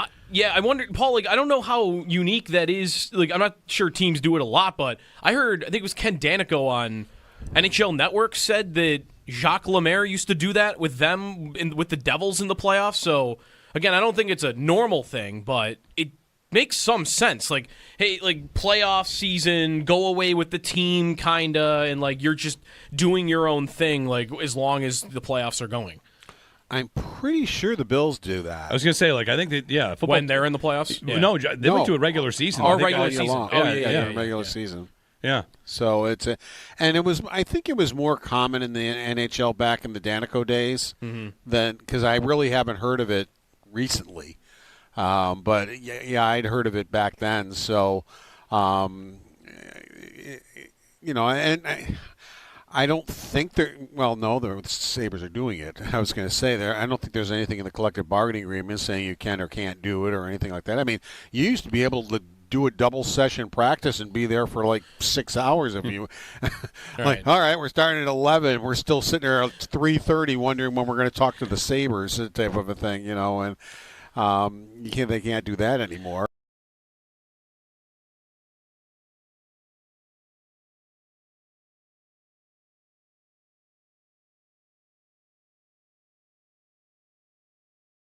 Lindy in this spot, Phil mentions you don't want it to end. I had the thought tonight about a thank you Sabres moment. If it were to end tonight, the amount of gratitude I have just for winning on Saturday, and it was an inspiring performance. I think it's a team that has made people here proud in the way that they play, in how every time they are challenged, they have an answer. And, this is a tough series. You never know. Mm-hmm. You could get a bad call. You could get some power plays. You could just not make the saves. You could hit posts. It's hockey. There's a lot of randomness that comes in hockey. And if they were to lose tonight, I would hope that it's not an empty building. I would hope that it's, cheers during handshakes. Like, that's how I'm going to feel about this season. Yeah. I feel grateful that it happened.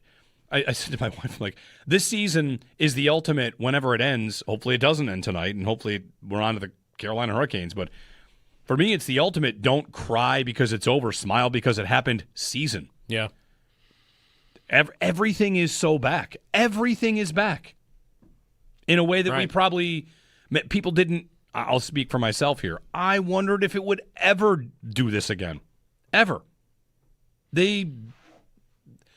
Buffalo sports fans maybe have something that no other sports fans have, and everybody thinks they're the best, right? Number one dad shirts, number one mom shirts. Like, what do we have? We have two teams, and both of our teams went through paralyzingly bad droughts. Really bad. And we came out on the other side with probably an appreciation for, okay, well, win or lose, that's great. Try to win the whole thing. And with the Bills, like, they've got plenty of pressure now. But everybody that lived through the drought knows still would take this pain of losing in the divisional round, would take this bad call. Because for a good long time, like, we were not alive. We were just kind of going through the motions. And now two teams that have come out of it and, make you proud. So it's what it's like to be a sports fan around here. It's great. And Lindy's place in all of that. It is even more incredible that it is. I watched him with Elliot Friedman. He did like a sit-down for Sportsnet the other day.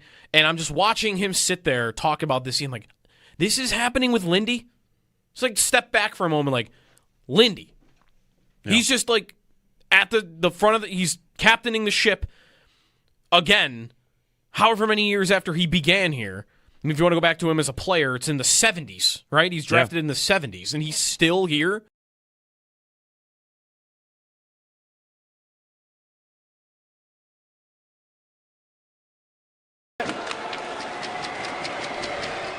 Just holding the puck, the clock runs out.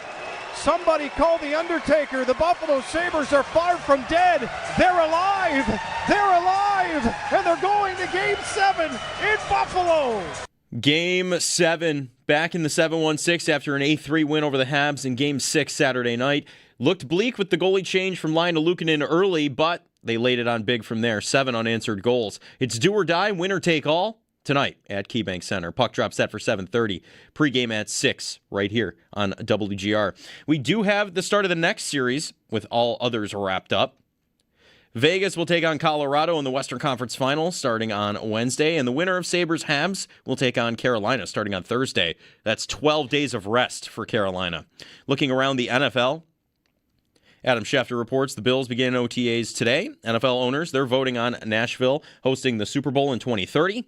ESPN's Mike Reese reports Kayshon Boutte has been working out away from the facility during the Patriots' voluntary offseason program. ESPN's Jeremy Fowler reports Deshaun Watson has hit it off with Todd Monken ahead of Browns OTAs, and Aaron Rodgers signing a one-year deal with the Pittsburgh Steelers worth up to $25 million. Adam Schefter reported that Saturday night. Aaron Rai won the 108th PGA Championship yesterday. He becomes the first English winner of the PGA Championship since Jim Barnes in 1919, and the first non-American winner since Jason Day in 2015. You can catch every take, every reaction, and every big Buffalo sports moment live now on YouTube with Jeremy and Joe in the morning and Shope and the Bulldog every afternoon.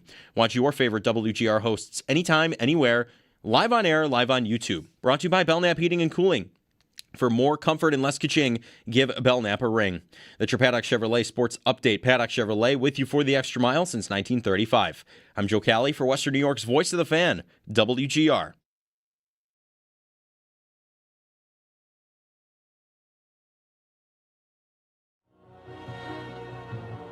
It's Jeremy White at Sneaky.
Nothing hits like a Joe Kelly open.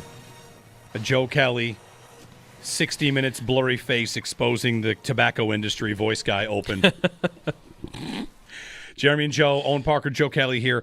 We do have a little bit of breaking news that Cammie Clooney has tweeted she will not be doing the anthem tonight. The anthems. Hi, everyone. Just want to let you all know I won't be singing the anthems for Game 7. They're bringing in a guest singer.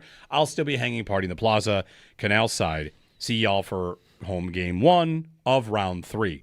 And with that, I'd like to announce an emergency anthem singer draft. Seeing as I thought of it, I'll take the first pick. I'll take Doug Allen. Yeah, well, come on. Who? There's no draft. No one approved of these rules where you're going number 1. Are you not going to make any picks? That's the pick. All right, fine. I'm also going to draft Doug Allen. I mean, he just makes up the draft order. Why can't you draft the same guy? Give me Malcolm Subban, please. See? Malcolm the Subban. spirit of thing. Ronan Tynan. Let's get him on the board. What about...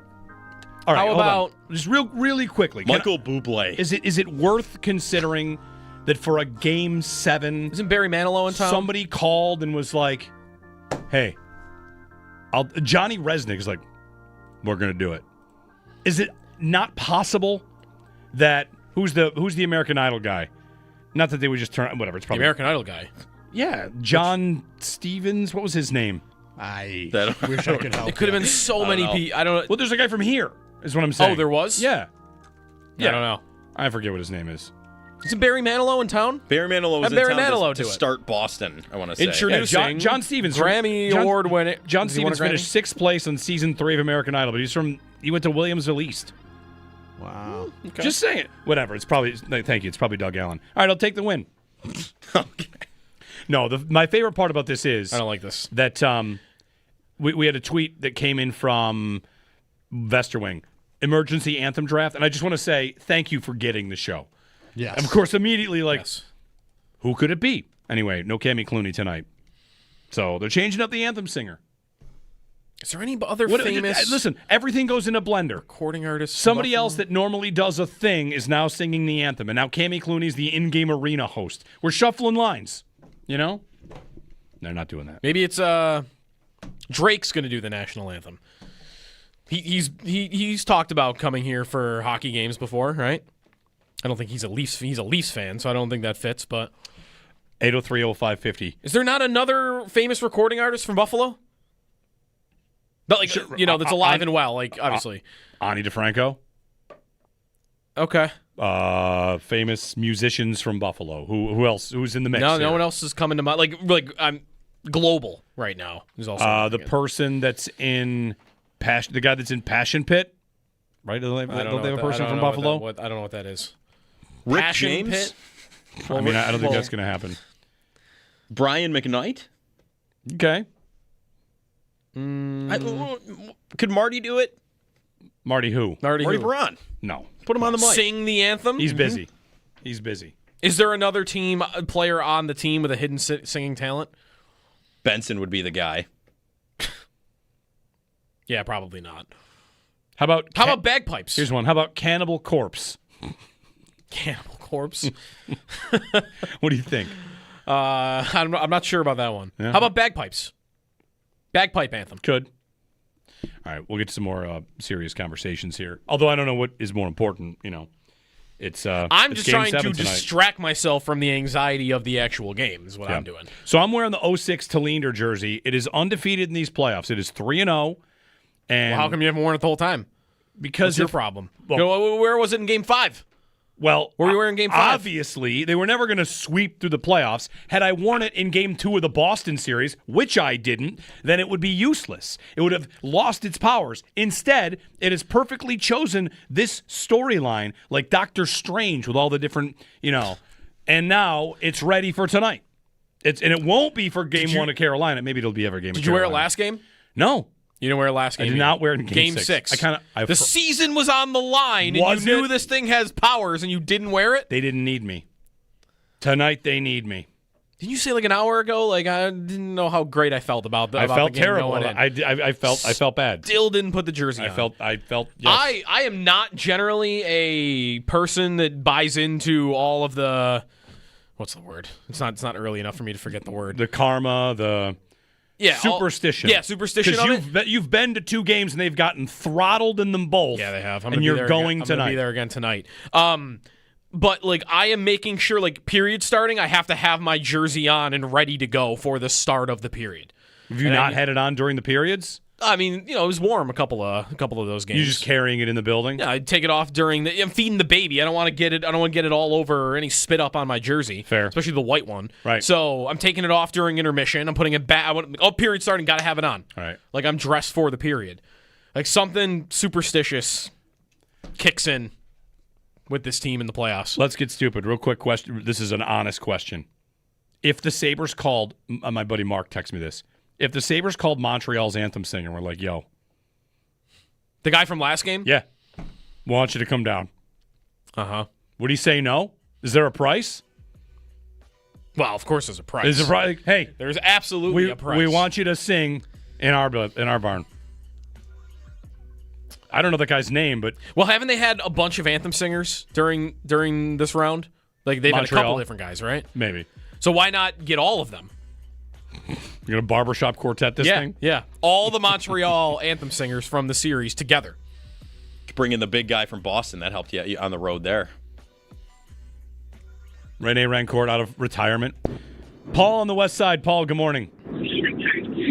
Hi, guys. Congratulations to Sneaky Joe and his wife. Thank you. I just have two quick things. I watched Game 6 with my wife and my newborn daughter in the hospital. And the nurses in the nursery brought her back with a Sabres hat. Thank you. They gave her a little Sabres hat right before the game started. And when the hat fell off her head, and in that moment, the Canadians scored their 3rd goal.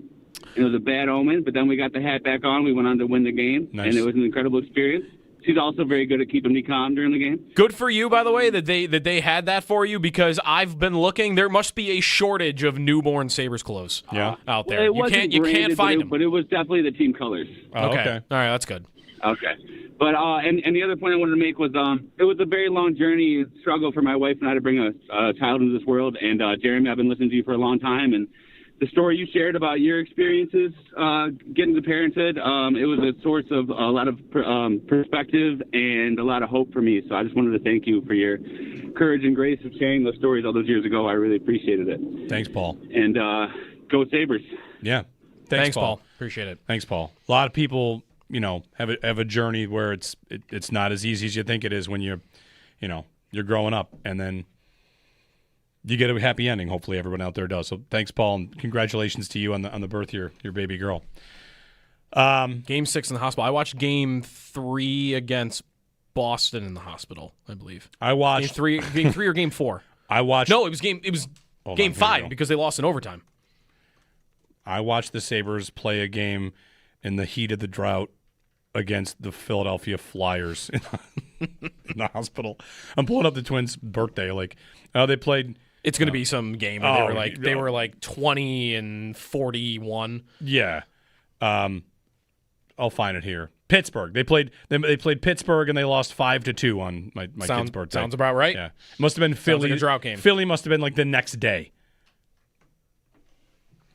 Not quite as memorable as Game 6 against Montreal. So sometimes you get you got to win. Travis in Niagara Falls. Hey, Travis.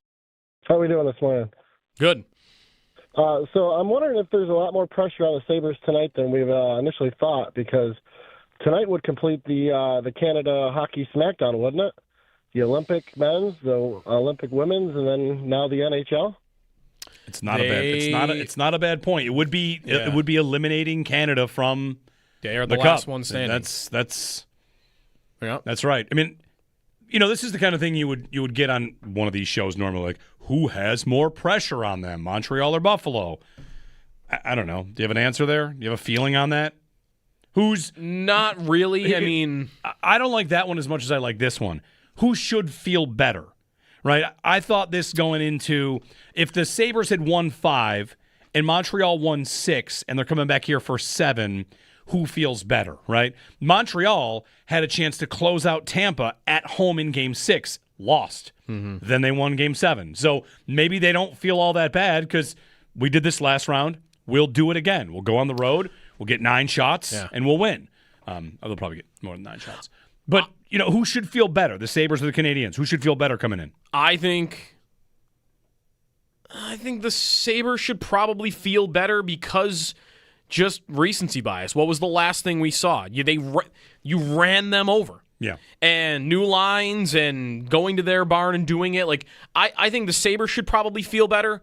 I think, though, like, the pressure, I don't think there should be much pressure, like, difference-wise between these two teams. Like, they're both young. They're both relatively new to the scene here. Like, Montreal made the playoffs last year but didn't win a round, right? Like, and the Sabres talk a really good game. Dahlin and Thompson both echo this. Like, it's just hockey. Yeah, right. I mean, Helenius said that. It's just hockey. Like, it wasn't his first career playoff game was going into Montreal. Right. And he was great. I guess, though, the thing I'm thinking about the most isn't even about the teams. It is two guys feeling pressure tonight. It's the goalies. Yeah. That's it. Dobish is a rookie, and I'm not sure. He's very fiery, and he's engaged in the game. He's engaged in all the nonsense, too, after plays, which has been nuts. But I'm thinking about Luukkonen a lot. Like, how much pressure is that guy feeling? Because he's at home, and this isn't a second chance. This is your third chance at redemption in the postseason. Like, you are only in the net because the other guy made it so. Like, you had to be back in the net. So, is that guy feeling any pressure going into tonight? Because he's the one mentally he's the only one, I guess, that I would really be worried about, like, what's his mental state going into tonight? And is it too much for him? And is that going to be evident? It's probably, whatever, like, we talk about this all the time, and Owen, you chime in on this, like, they're just different than any other position. He would have played 1,000 games in his life with more pressure felt individually than every other skater. Yeah. Because goalies just have that. Yeah. That's just the right? job. Like, you can't often blend into the background as the goalie. And as he's playing for Team Finland, maybe their second pair defensemen can just play a nice simple game and get away with whatever. Whereas if you're the goalie, like that's not going to happen for you. Yeah, you either are winning and you're playing well, but if you don't play well, it's almost impossible to win. You just don't do it. The Sabres just did it because they scored 8 goals, and pulled a guy early. So, it is not a position where you can go in and have an off night. I often talk about, like, a great skill to have is, like, being able to play a B game and still find a win. This time of year, it's hard to do that. Like, it does not happen. In the regular season, there are games and nights where you can go, like, all right, I might not be tracking it the best tonight, but I'm going to battle, and these guys maybe aren't all the way locked into it, and I could come out on top. Like, playoffs, that is not really going to happen. You don't give up 4 on 15 and then win a game. It's just not. I mean, who and what are the odds that, because both guys have done it in this series, is one of them going to allow something easy? Well, or I'll say have this. that one goal that even could take the wind out of your players' lungs of, okay, ready? we're Hold out on. here, Let's play a game. we're dealing with the pressure well, and we're going 110%, we're playing well, and our guy just let that in. And I don't even know that I want to consider Luukkonen to be that much more likely than Dobish to do that, because Dobish has done the same thing. Let me get to exactly that. Owen, ready? This series, not Boston, this series, who has given up the worst individual goal? Not lying. Luukkonen or Dobish? Who's got the worst goal against them of the two? Is it Dobish against Dobish? Oh, it's got to be the Helenius goal, right? That one? That Is goal it ridiculous. the Doan shot right before that? No, Helenius, that goal was nuts. Right. Yeah, that went in. That can't go in. Is and that was it the second the 5-1. Quinn shot on the power play? That could be bad, too. I don't know that we should be looking at. I know, like, Luukkonen gave us stuff to look at in the Boston series too. So, like, maybe there's and the Demidov goal in game. Yep, that's right. That's 5. That's top 5 of these two. Yeah. And I didn't watch the Tampa series so closely to see how Dobish did, but I watched enough of that I don't remember him allowing anything easy. But maybe there was. But something I don't know if I should be sitting here thinking like there's a bad goal. You could see in your crystal ball a bad goal will be given up. I don't think it's a lock that it has to be one guy or the other. I definitely don't think that. I think Dobish is to me has always been stop the hard one and give up an easy one guy. Like, that is a very common problem that he has. I know it well. I had that problem. I would give up a brutal goal in a game, but I would make 4 saves that were like, what is that? And like that is him. The tuck breakaway in Game 6 is a good example. Yeah. Like, that is a really high quality save, really high degree of difficulty, little mini breakaway with not much time to like get set for it, and like really good. But then you get the Helenius goal and the Quinn goal on the power play, and like, where was that? What's happening? Like, focus, dude. And that's at times what it is like, with the way he operates mentally, he can lose focus at times. And that's when you get those kind of goals. And this is the kind of game where that becomes easy to do. You can stray in your mind from, like, you give one up in this game tonight is Game 7. Wow. You got away with one your last time out in a Game 7. He knows what he did last game in Game 7 against Tampa. He was incredible. He's going to ask that of himself, and people will expect that of him. And if he gets off to a start where it's like, maybe that's not the case, that dude's mind will wander down that path, and that you could get him. There have been a few times I felt like the Sabres have let him off the hook after bad goals in this series. Yeah. Yeah, I mean, Game 5, it looked like he was on the ropes. Absolutely. Mm-hmm. I want to go back and I want to look at that Tampa series, Game 7. 9 shots for Montreal. 9 shots for Montreal, and Tampa carried the play. I don't remember feeling like Tampa was buzzing. Like no, they just kind of had the puck. Yeah. I'm trying to go back and find, like, shot attempts. Yeah, like Montreal had 9 shots, but shot attempts, it was 47-36 Tampa. That's not crazy. At 5-on-5, I guess I should say. It's kind of a low amount total. Yeah. It's kind of a low, event game in general. Like, shots were 23-9. 23 is not a big number at all. No, but it's, Put it this way. I got Tampa's expected goals in that game at 1.8.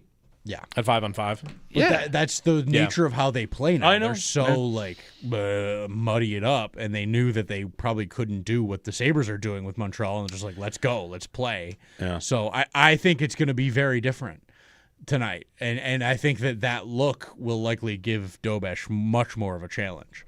Because to your point, how many of those 23 shots were pretty easy routine saves? I remember I watched the whole game. It was incredible, and he played well, but I don't know that I remember him making like highway robbery level saves every period. But Ryan in Williamsville. Ryan, good morning. Morning, guys. I have a quick prediction on the national anthem singer tonight. All right. Somebody to get the crowd really going. Gilbert Perreault. He can sing. He can sing. He can sing. Do you remember, Joe, going to games when they would play the video of him singing? I know of it, but I don't remember it, no. It'd be wild. Can he still sing? I don't know, but it's he's worth a second-round draft pick. Thanks, Ryan. He can sing. I mean, not to say that, just because he's old, he can't sing anymore. Like, some guys last. I'm just trying to think. I saw Paul McCartney on SNL the other day. He can still sing. Probably not as well. By the way, when's Barry Manilow? What if it really was Barry Manilow? Barry Manilow. We would all just look at each other. It would be a little strange. Really? I think it's like this week, right? All right. No. June 30th. June 30th? No, he's not. Maybe he's a big hockey fan. Jerry and Kenmore. Jerry, good morning. Hey, I have quick 3 nominations. I think, obviously, let the crowd sing both national anthems would be a choice. Okay. Bad Bunny, and then and then obviously, there was a guy, if you're above the age of like 50, 55, that sang, some descendant of Roger Doucette, the Canadian guy that was for decades sold it, sung it bilingually, had the red face. I'm sure he's long gone, but some descendant of Roger Doucette. Okay. And Bad Bunny and descendant of... Ladies and gentlemen, please rise and remove your headwear for a descendant of Roger Doucette. Is that what... That's a believe the... Did I say the name right? I don't know who this is, but I'll take your word for it. It'd be good. Would it? Maybe. It's going to be Doug Allen, right? It's got to be Doug Allen. I think it's going to be Doug Allen. All right. Who's next? Mike in East Aurora. You can tell everybody's really nervous because all of the calls now are for anthem singers and drum bangers. Yeah. Everyone's just like, we don't want to talk about the actual game. I don't know, man. I don't want to talk about Lane Hudson dancing all over them. I got to talk about a drum banger. Here's Mike. Hey, Mike. Morning, fellas. How are we? Good. Quick comment on the drum banger tonight. You mentioned Doug Allen. As big as a fan of him I am, I think it can absolutely not be anybody with a double L in their last name. We've had Allen, Miller, Pominville, all losses. And I think that checks out. Blade right. Gang is only one L. South Buffalo's Blade Gang, that's two. If Dahlin's fiance does it, I'd be perfectly fine with that, considering everything they've been through. I think that'd be a nice touch. But that's all I got for you. Have a good day. Go Sabres. Thanks, Mike. Yeah, it'd be good. The 2L thing does hold up. Yeah, it does. Nobody that has 2 L's they've won with, though? There's only 2 home wins, right? It's Fichtner and it's... Yeah. Who was game 1 against Boston? St. Degenerate. Yeah. There's not 2 L's there either. Right. All right. Ted Danson. Now that's a great idea. Ted Danson. Hey, the Bills open OTAs today. That means the Bills are in town, by the way, for this. It does. Drum banger draft. Who's worthy of Game 7? They're not bringing Allen back for it. No. They're not. Joe Brady. Listen. No. I don't Joe Brady is not even going to. He's not a candidate, and he would not accept James Cook? No. Just dismissed immediately? Yes. He did lead the league in rushing. Like, the NFL's rushing title winner defending is in town. Just throwing it out there. Like, if it was going to be a Bill, he would be the next guy. Yeah. They're not putting Deion Dawkins out there right now. Why? I don't think. There's still a little tension, maybe. Just a bit. Big decision. It's not going to be a Bill. No, I agree. It's not going to be a current Bill. I've clearly drafted a lot of former Bills. I'm really warming to the idea of just bring Fichtner back. He got to win. Fichtner.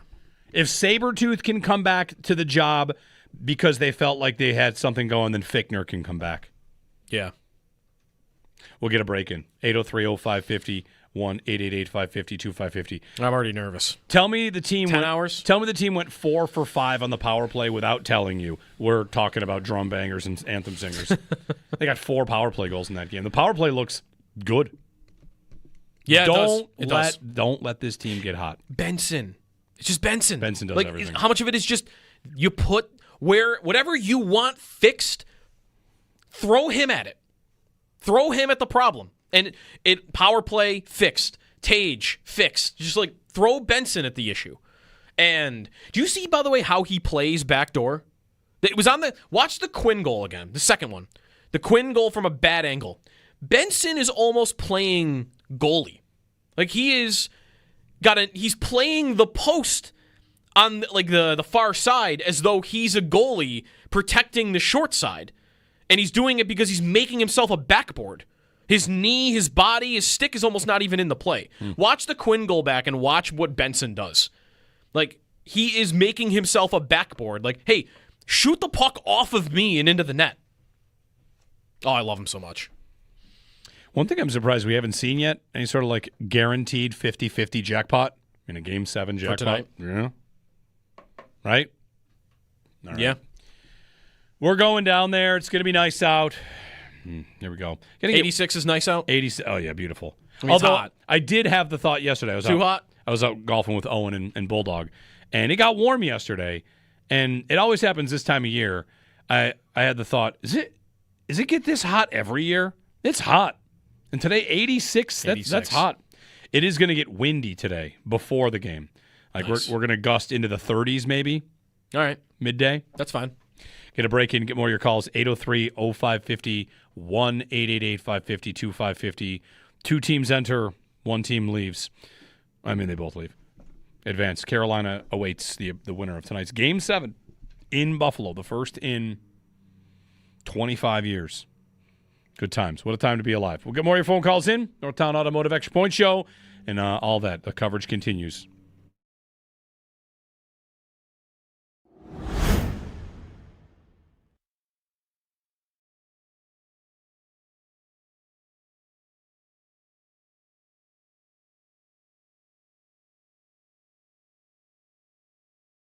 Okay. Since you've been gone, Zach Benson is amazing. Like, he was always pretty darn good, but now he's a household name in hockey. And I think their best forward. Yeah. He's their best forward. I think that's right. Yeah, no, he's ascended to a whole nother level. From, fun player to watch, everybody likes him, scrappy-do, right? This dude is vital. Like, he is... Now, Scrappy-Doo was pretty vital to the Scooby-Doo universe. Yes, that is true. I don't feel like he's Scrappy-Doo anymore, though, because you know what? There were episodes where Scrappy-Doo wasn't in the show. Right. Right? There were probably seasons of Scooby-Doo without Scrappy-Doo.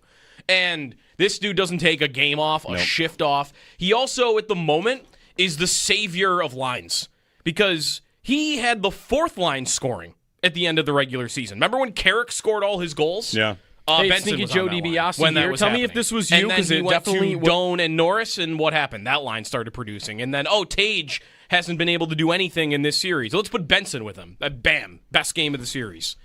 Like, he's just the ultimate. He's the best player for getting the most out of your other guys. He's doing everything. And he has 6 misconducts, by the way, in this playoffs, which is funny along the way. Yeah. Yeah, he's like statue-worthy right now.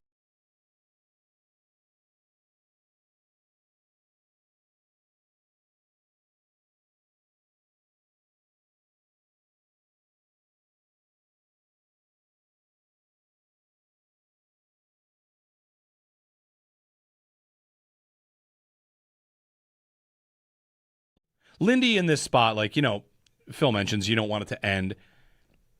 I had the thought tonight about a thank you Sabres moment. If it were to end tonight,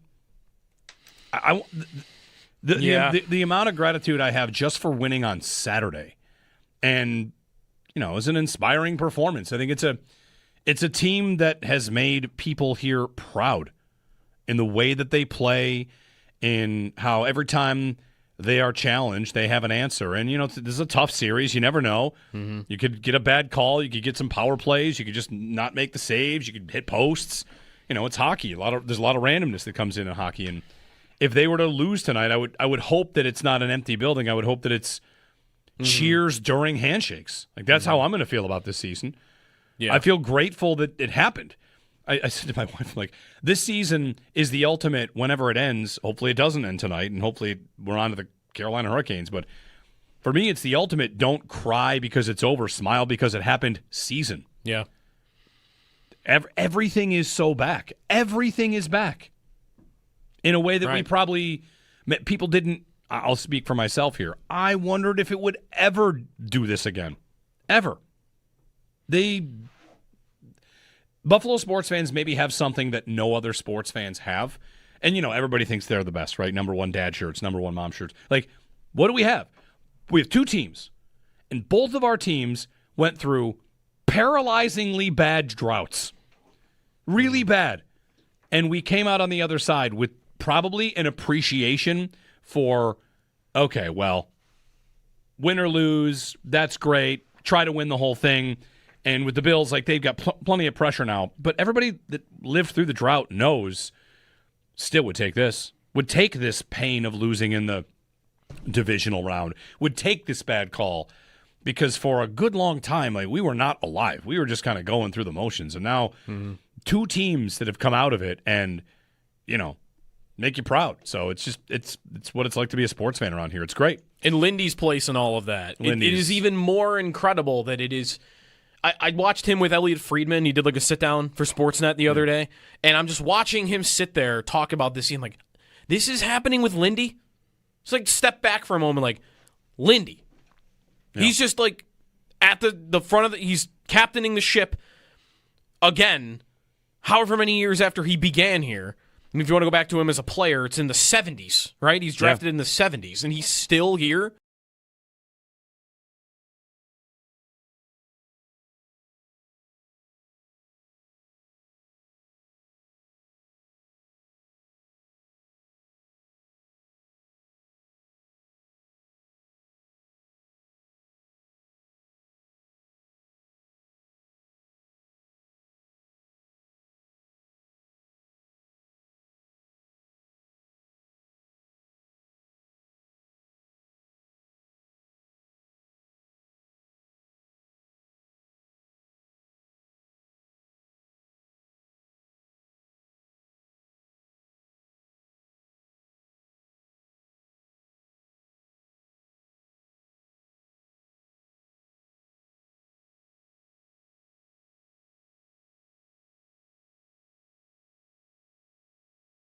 Flashback.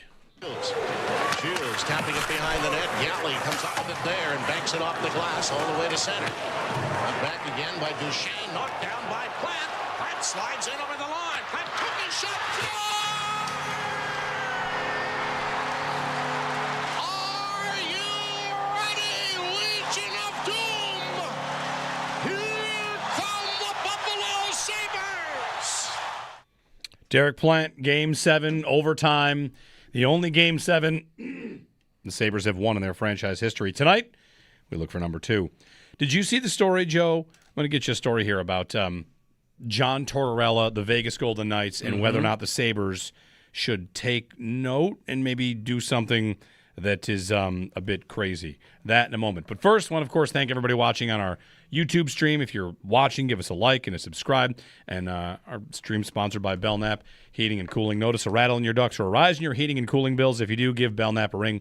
With 0% financing, the cost of upgrading to a high-efficiency dual-fuel heating system is a breeze. Learn more at belknapheating.com. That's belknapheating.com. Go green, save energy and money with Belknap. Schedule free estimate on your new installation. Give Belknap a ring. 688-1728 for more comfort and less ka-ching. Give Belknap a ring. So they did not make John Tortorella available for the media after they won to go to the conference final. They got fined $100,000 and a second-round draft pick. Yeah, Tortorella, I think, got fined $100,000. All right. I'm sure the organization's going to pay that for him. Here's the question. Some have suggested, what if the Sabres tonight don't tell anybody? You roll out in the goat heads. What's the penalty? Is it less than $100,000 in the second-round draft pick? Yes. It's less than that? I think it's less than that. Like, wait, they weren't supposed to wear those First-time jerseys. offense. Couldn't they just say something? Oh, what are they going to do? Not let them wait? We spilled Powerade on the offenses. You're not supposed to wear other jerseys. What if they just did?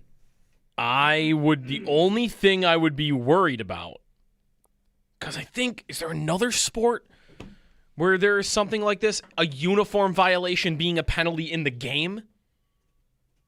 Is that hockey? That's not hockey, is it? Is it football? Some sports got a penalty if you have a violation. Maybe it was college football, because now it rings a bell. But that would be my only worry, is I don't want a 2-minute penalty at the beginning of the game because of a uniform violation. There are penalties that you can get for equipment stuff in the NHL. I know, like visor up too high, tilted too high. The stick being too long, or the curve being weird. And I think there might be the jersey, if you don't clip the back of your jersey, that's the Rob Ray. I've got here, it would be called an incorrect starting lineup, maybe. Yeah. That you provide your lineup if they send the wrong players, and therefore the wrong uniforms/numbers. And that's, if you have the right numbers, I just want to know what the penalty is. Yeah. I'm just worried it would be 2 minutes. Would you trade it? I'd rather pay a second-round pick than a 2-minute penalty. Right to this Montreal power play. Absolutely. For sure. I just don't. I want to make sure it's not that. Otherwise, yeah, right. If it's anything off the ice, who cares? What are they gonna do? You're not let us play with black and red. So, doing a quick search. Uniform penalties in sports. Trusting AI for this a little bit. NFL, it's a monetary fine. Yep, players get fined all the time for their socks and stuff. NBA, it's a delay a game, so that's in the game. NHL, in-game penalty, warning issued first, but that's a warning. What, you gonna? And does that count as 18 warnings, or 18 is 18 2-minute penalties? Yes, what I mean. What are you gonna do? Connor in West Virginia. Hey, Connor. Hey, how's it going, boys? Good. Hey, I just wanted to hop on here and just say, this playoff run's been incredible. But the Twitter kind of backlash and kind of feuds that have been started throughout these two series have been, just as good. From watching, pregame 6 and the guy walking through the Red Sea getting toilet paper thrown at his head, to then hopping on and watching Jeremy, troll all these hat fans and repost everything he can after the game. It's been incredible. I'm on my way to Game 7 right now, making the drive, and let's go Sabres. Thanks, Connor.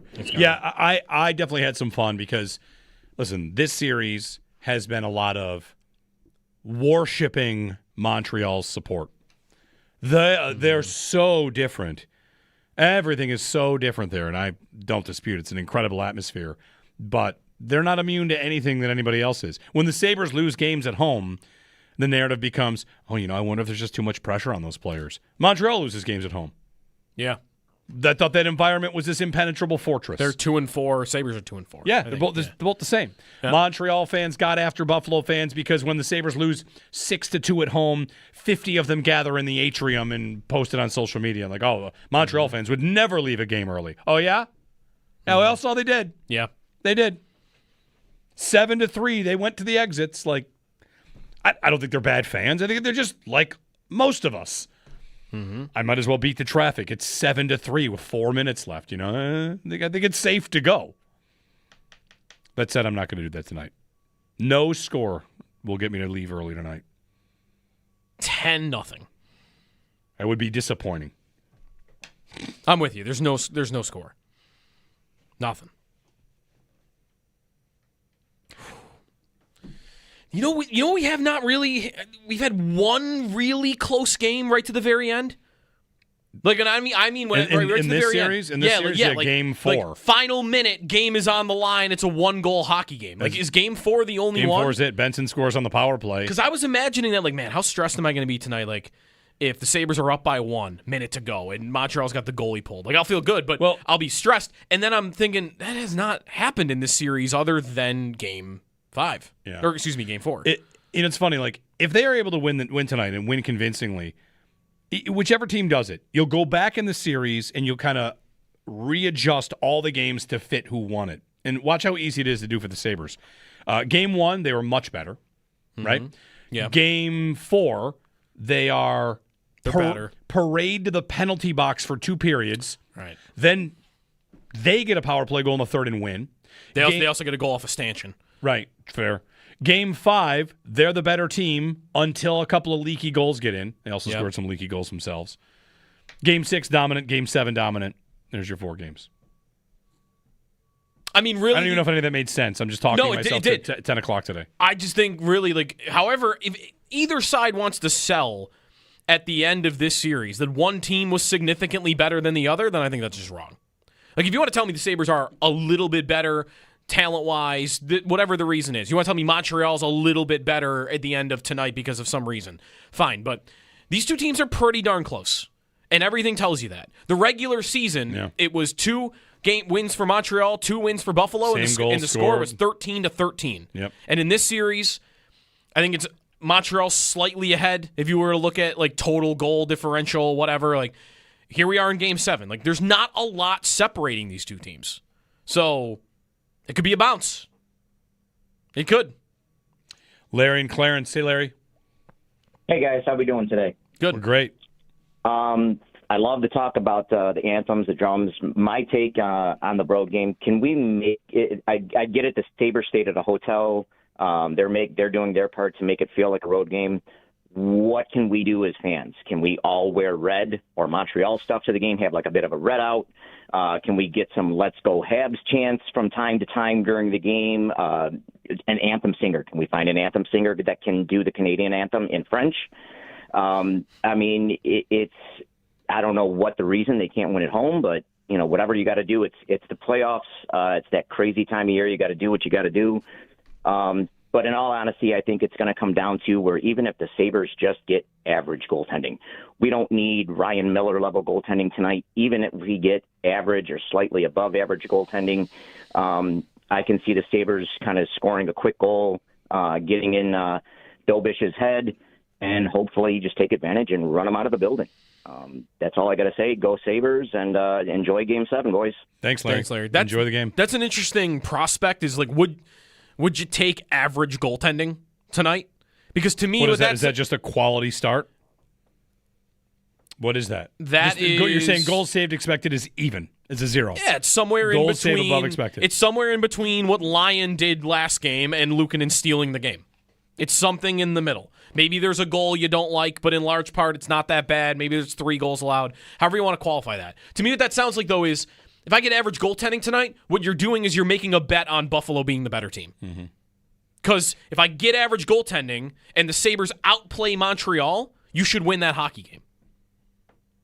And that is also, I don't need Luukkonen to steal this one for me. I mean, he could. He's capable of it. But would you sign up right now for that? I think I would. Because as much as I do think it is possible, Luukkonen, he kind of did it. Well, he's done it.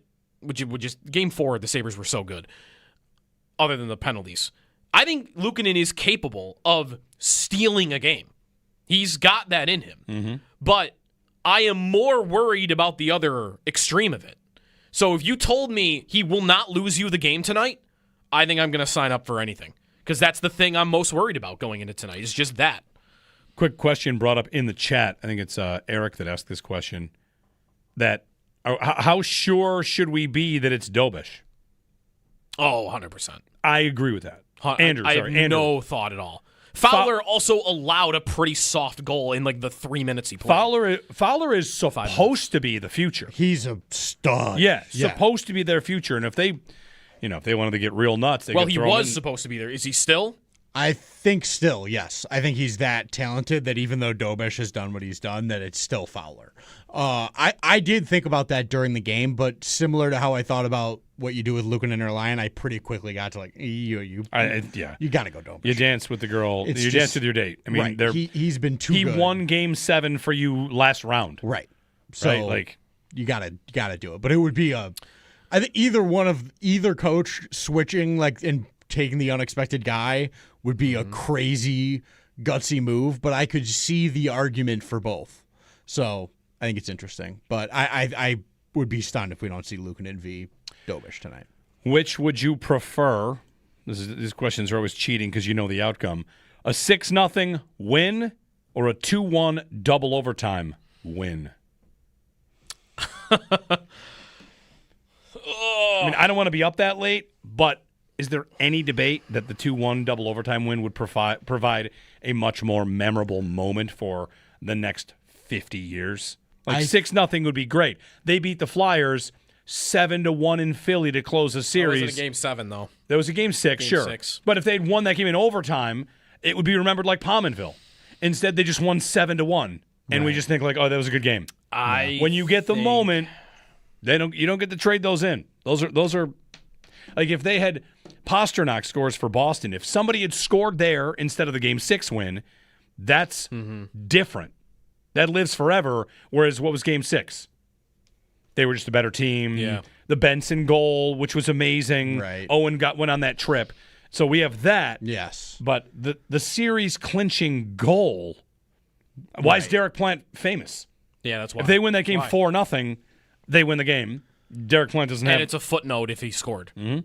Right. I think there is an argument to be made that like if you go 8-3 win, follow it up with like a 6-0 win, in terms of like the swing of the playoffs, that might be pretty hot. Like going up against Carolina, and it's like, oh, they woke up and now they're going, and like I'd feel pretty good. That would feel pretty. That's how I felt on Saturday. I felt here they are. Yeah, they've arrived. They made it. Game 7 tonight. Holy cow! How many hours? Too many. 10. Less than 10. Extendo Sports, Northtown Automotive Extra Point Show. Game 7 awaits.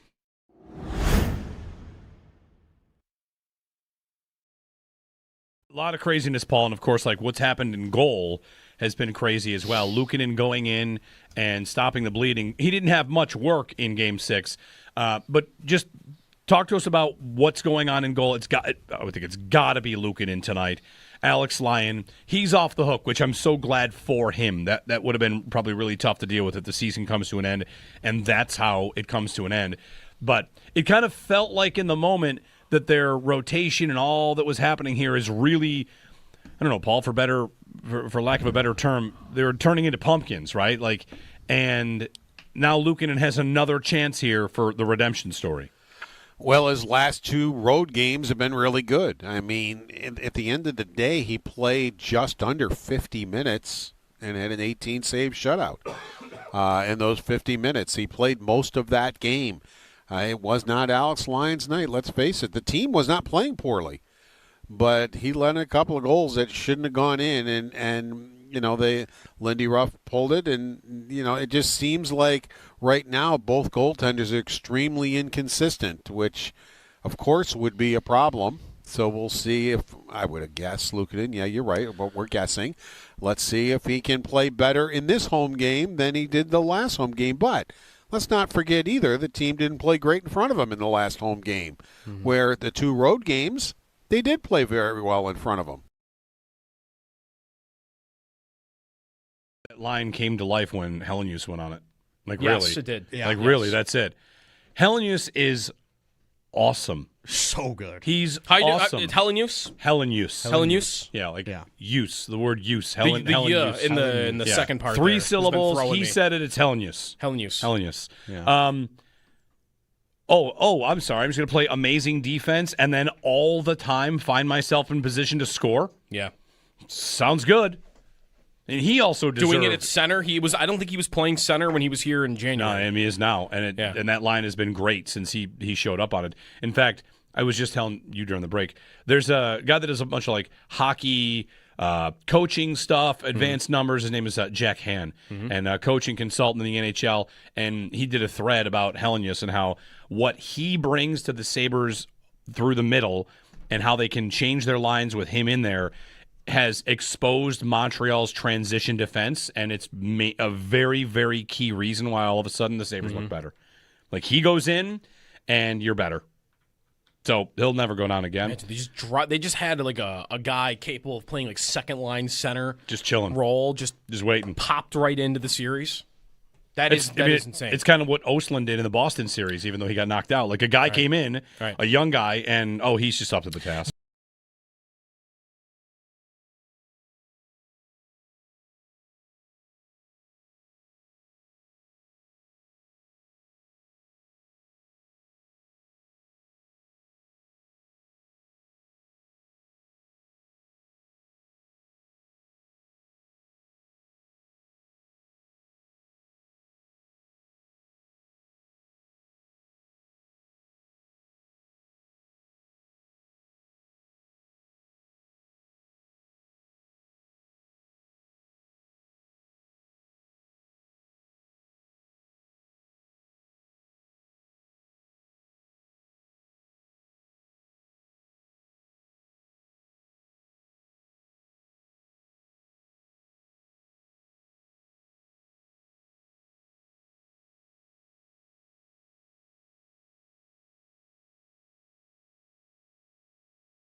Hold on, Howard's here. Get him a microphone. Were you at Game 7, Kasperitis? No. Hold on, you want mine? He was not. Use that one. I was at Game 7 Plant. You were at Derek. You were there. You were at Derek Plant. Yeah, I covered the game. Yeah. Okay. Press box shook. Yeah, I believe it. The building shook. Yeah. It was incredible. And I can't confirm or deny that there might have actually been cheering in the press box. That's fine. Wow. Which is a cardinal rule. Nice. Whatever. In the 90s, by the way. Were there beers cracked up there? Hardcore journalism. Probably in the broadcast booth, but not the main press box area. That was tense. Well, actually, it was. You know what? Covering the games was less stress for me than being a fan for a Game 7 because you're locked into what do I got to do? Who am I talking to? Storylines, reporter, blah blah blah. Watching it is way more stressful than covering it. Yeah. So you're going, I assume. We're both going. Yeah. We're both going to be there. Yeah. Oh boy, I'm nervous. I feel good, Same. but I will of course I feel be good nervous. too, but I'm stressed. Yeah. So they got to win. They got to win. Yeah. They have to win. I don't want to think about the alternative. No. Is my final just if the goalie doesn't have a bad game, they're going to win. Well, that would be the big key. They're going to win if Luukkonen is fine. They're going to win the hockey. Like I'm flashing back to Game 7 in their Tampa series when they were outshot a gazillion to 3, and they still won the game. Yeah. All right, everybody. We'll see you tomorrow. Godspeed. See you on the other side.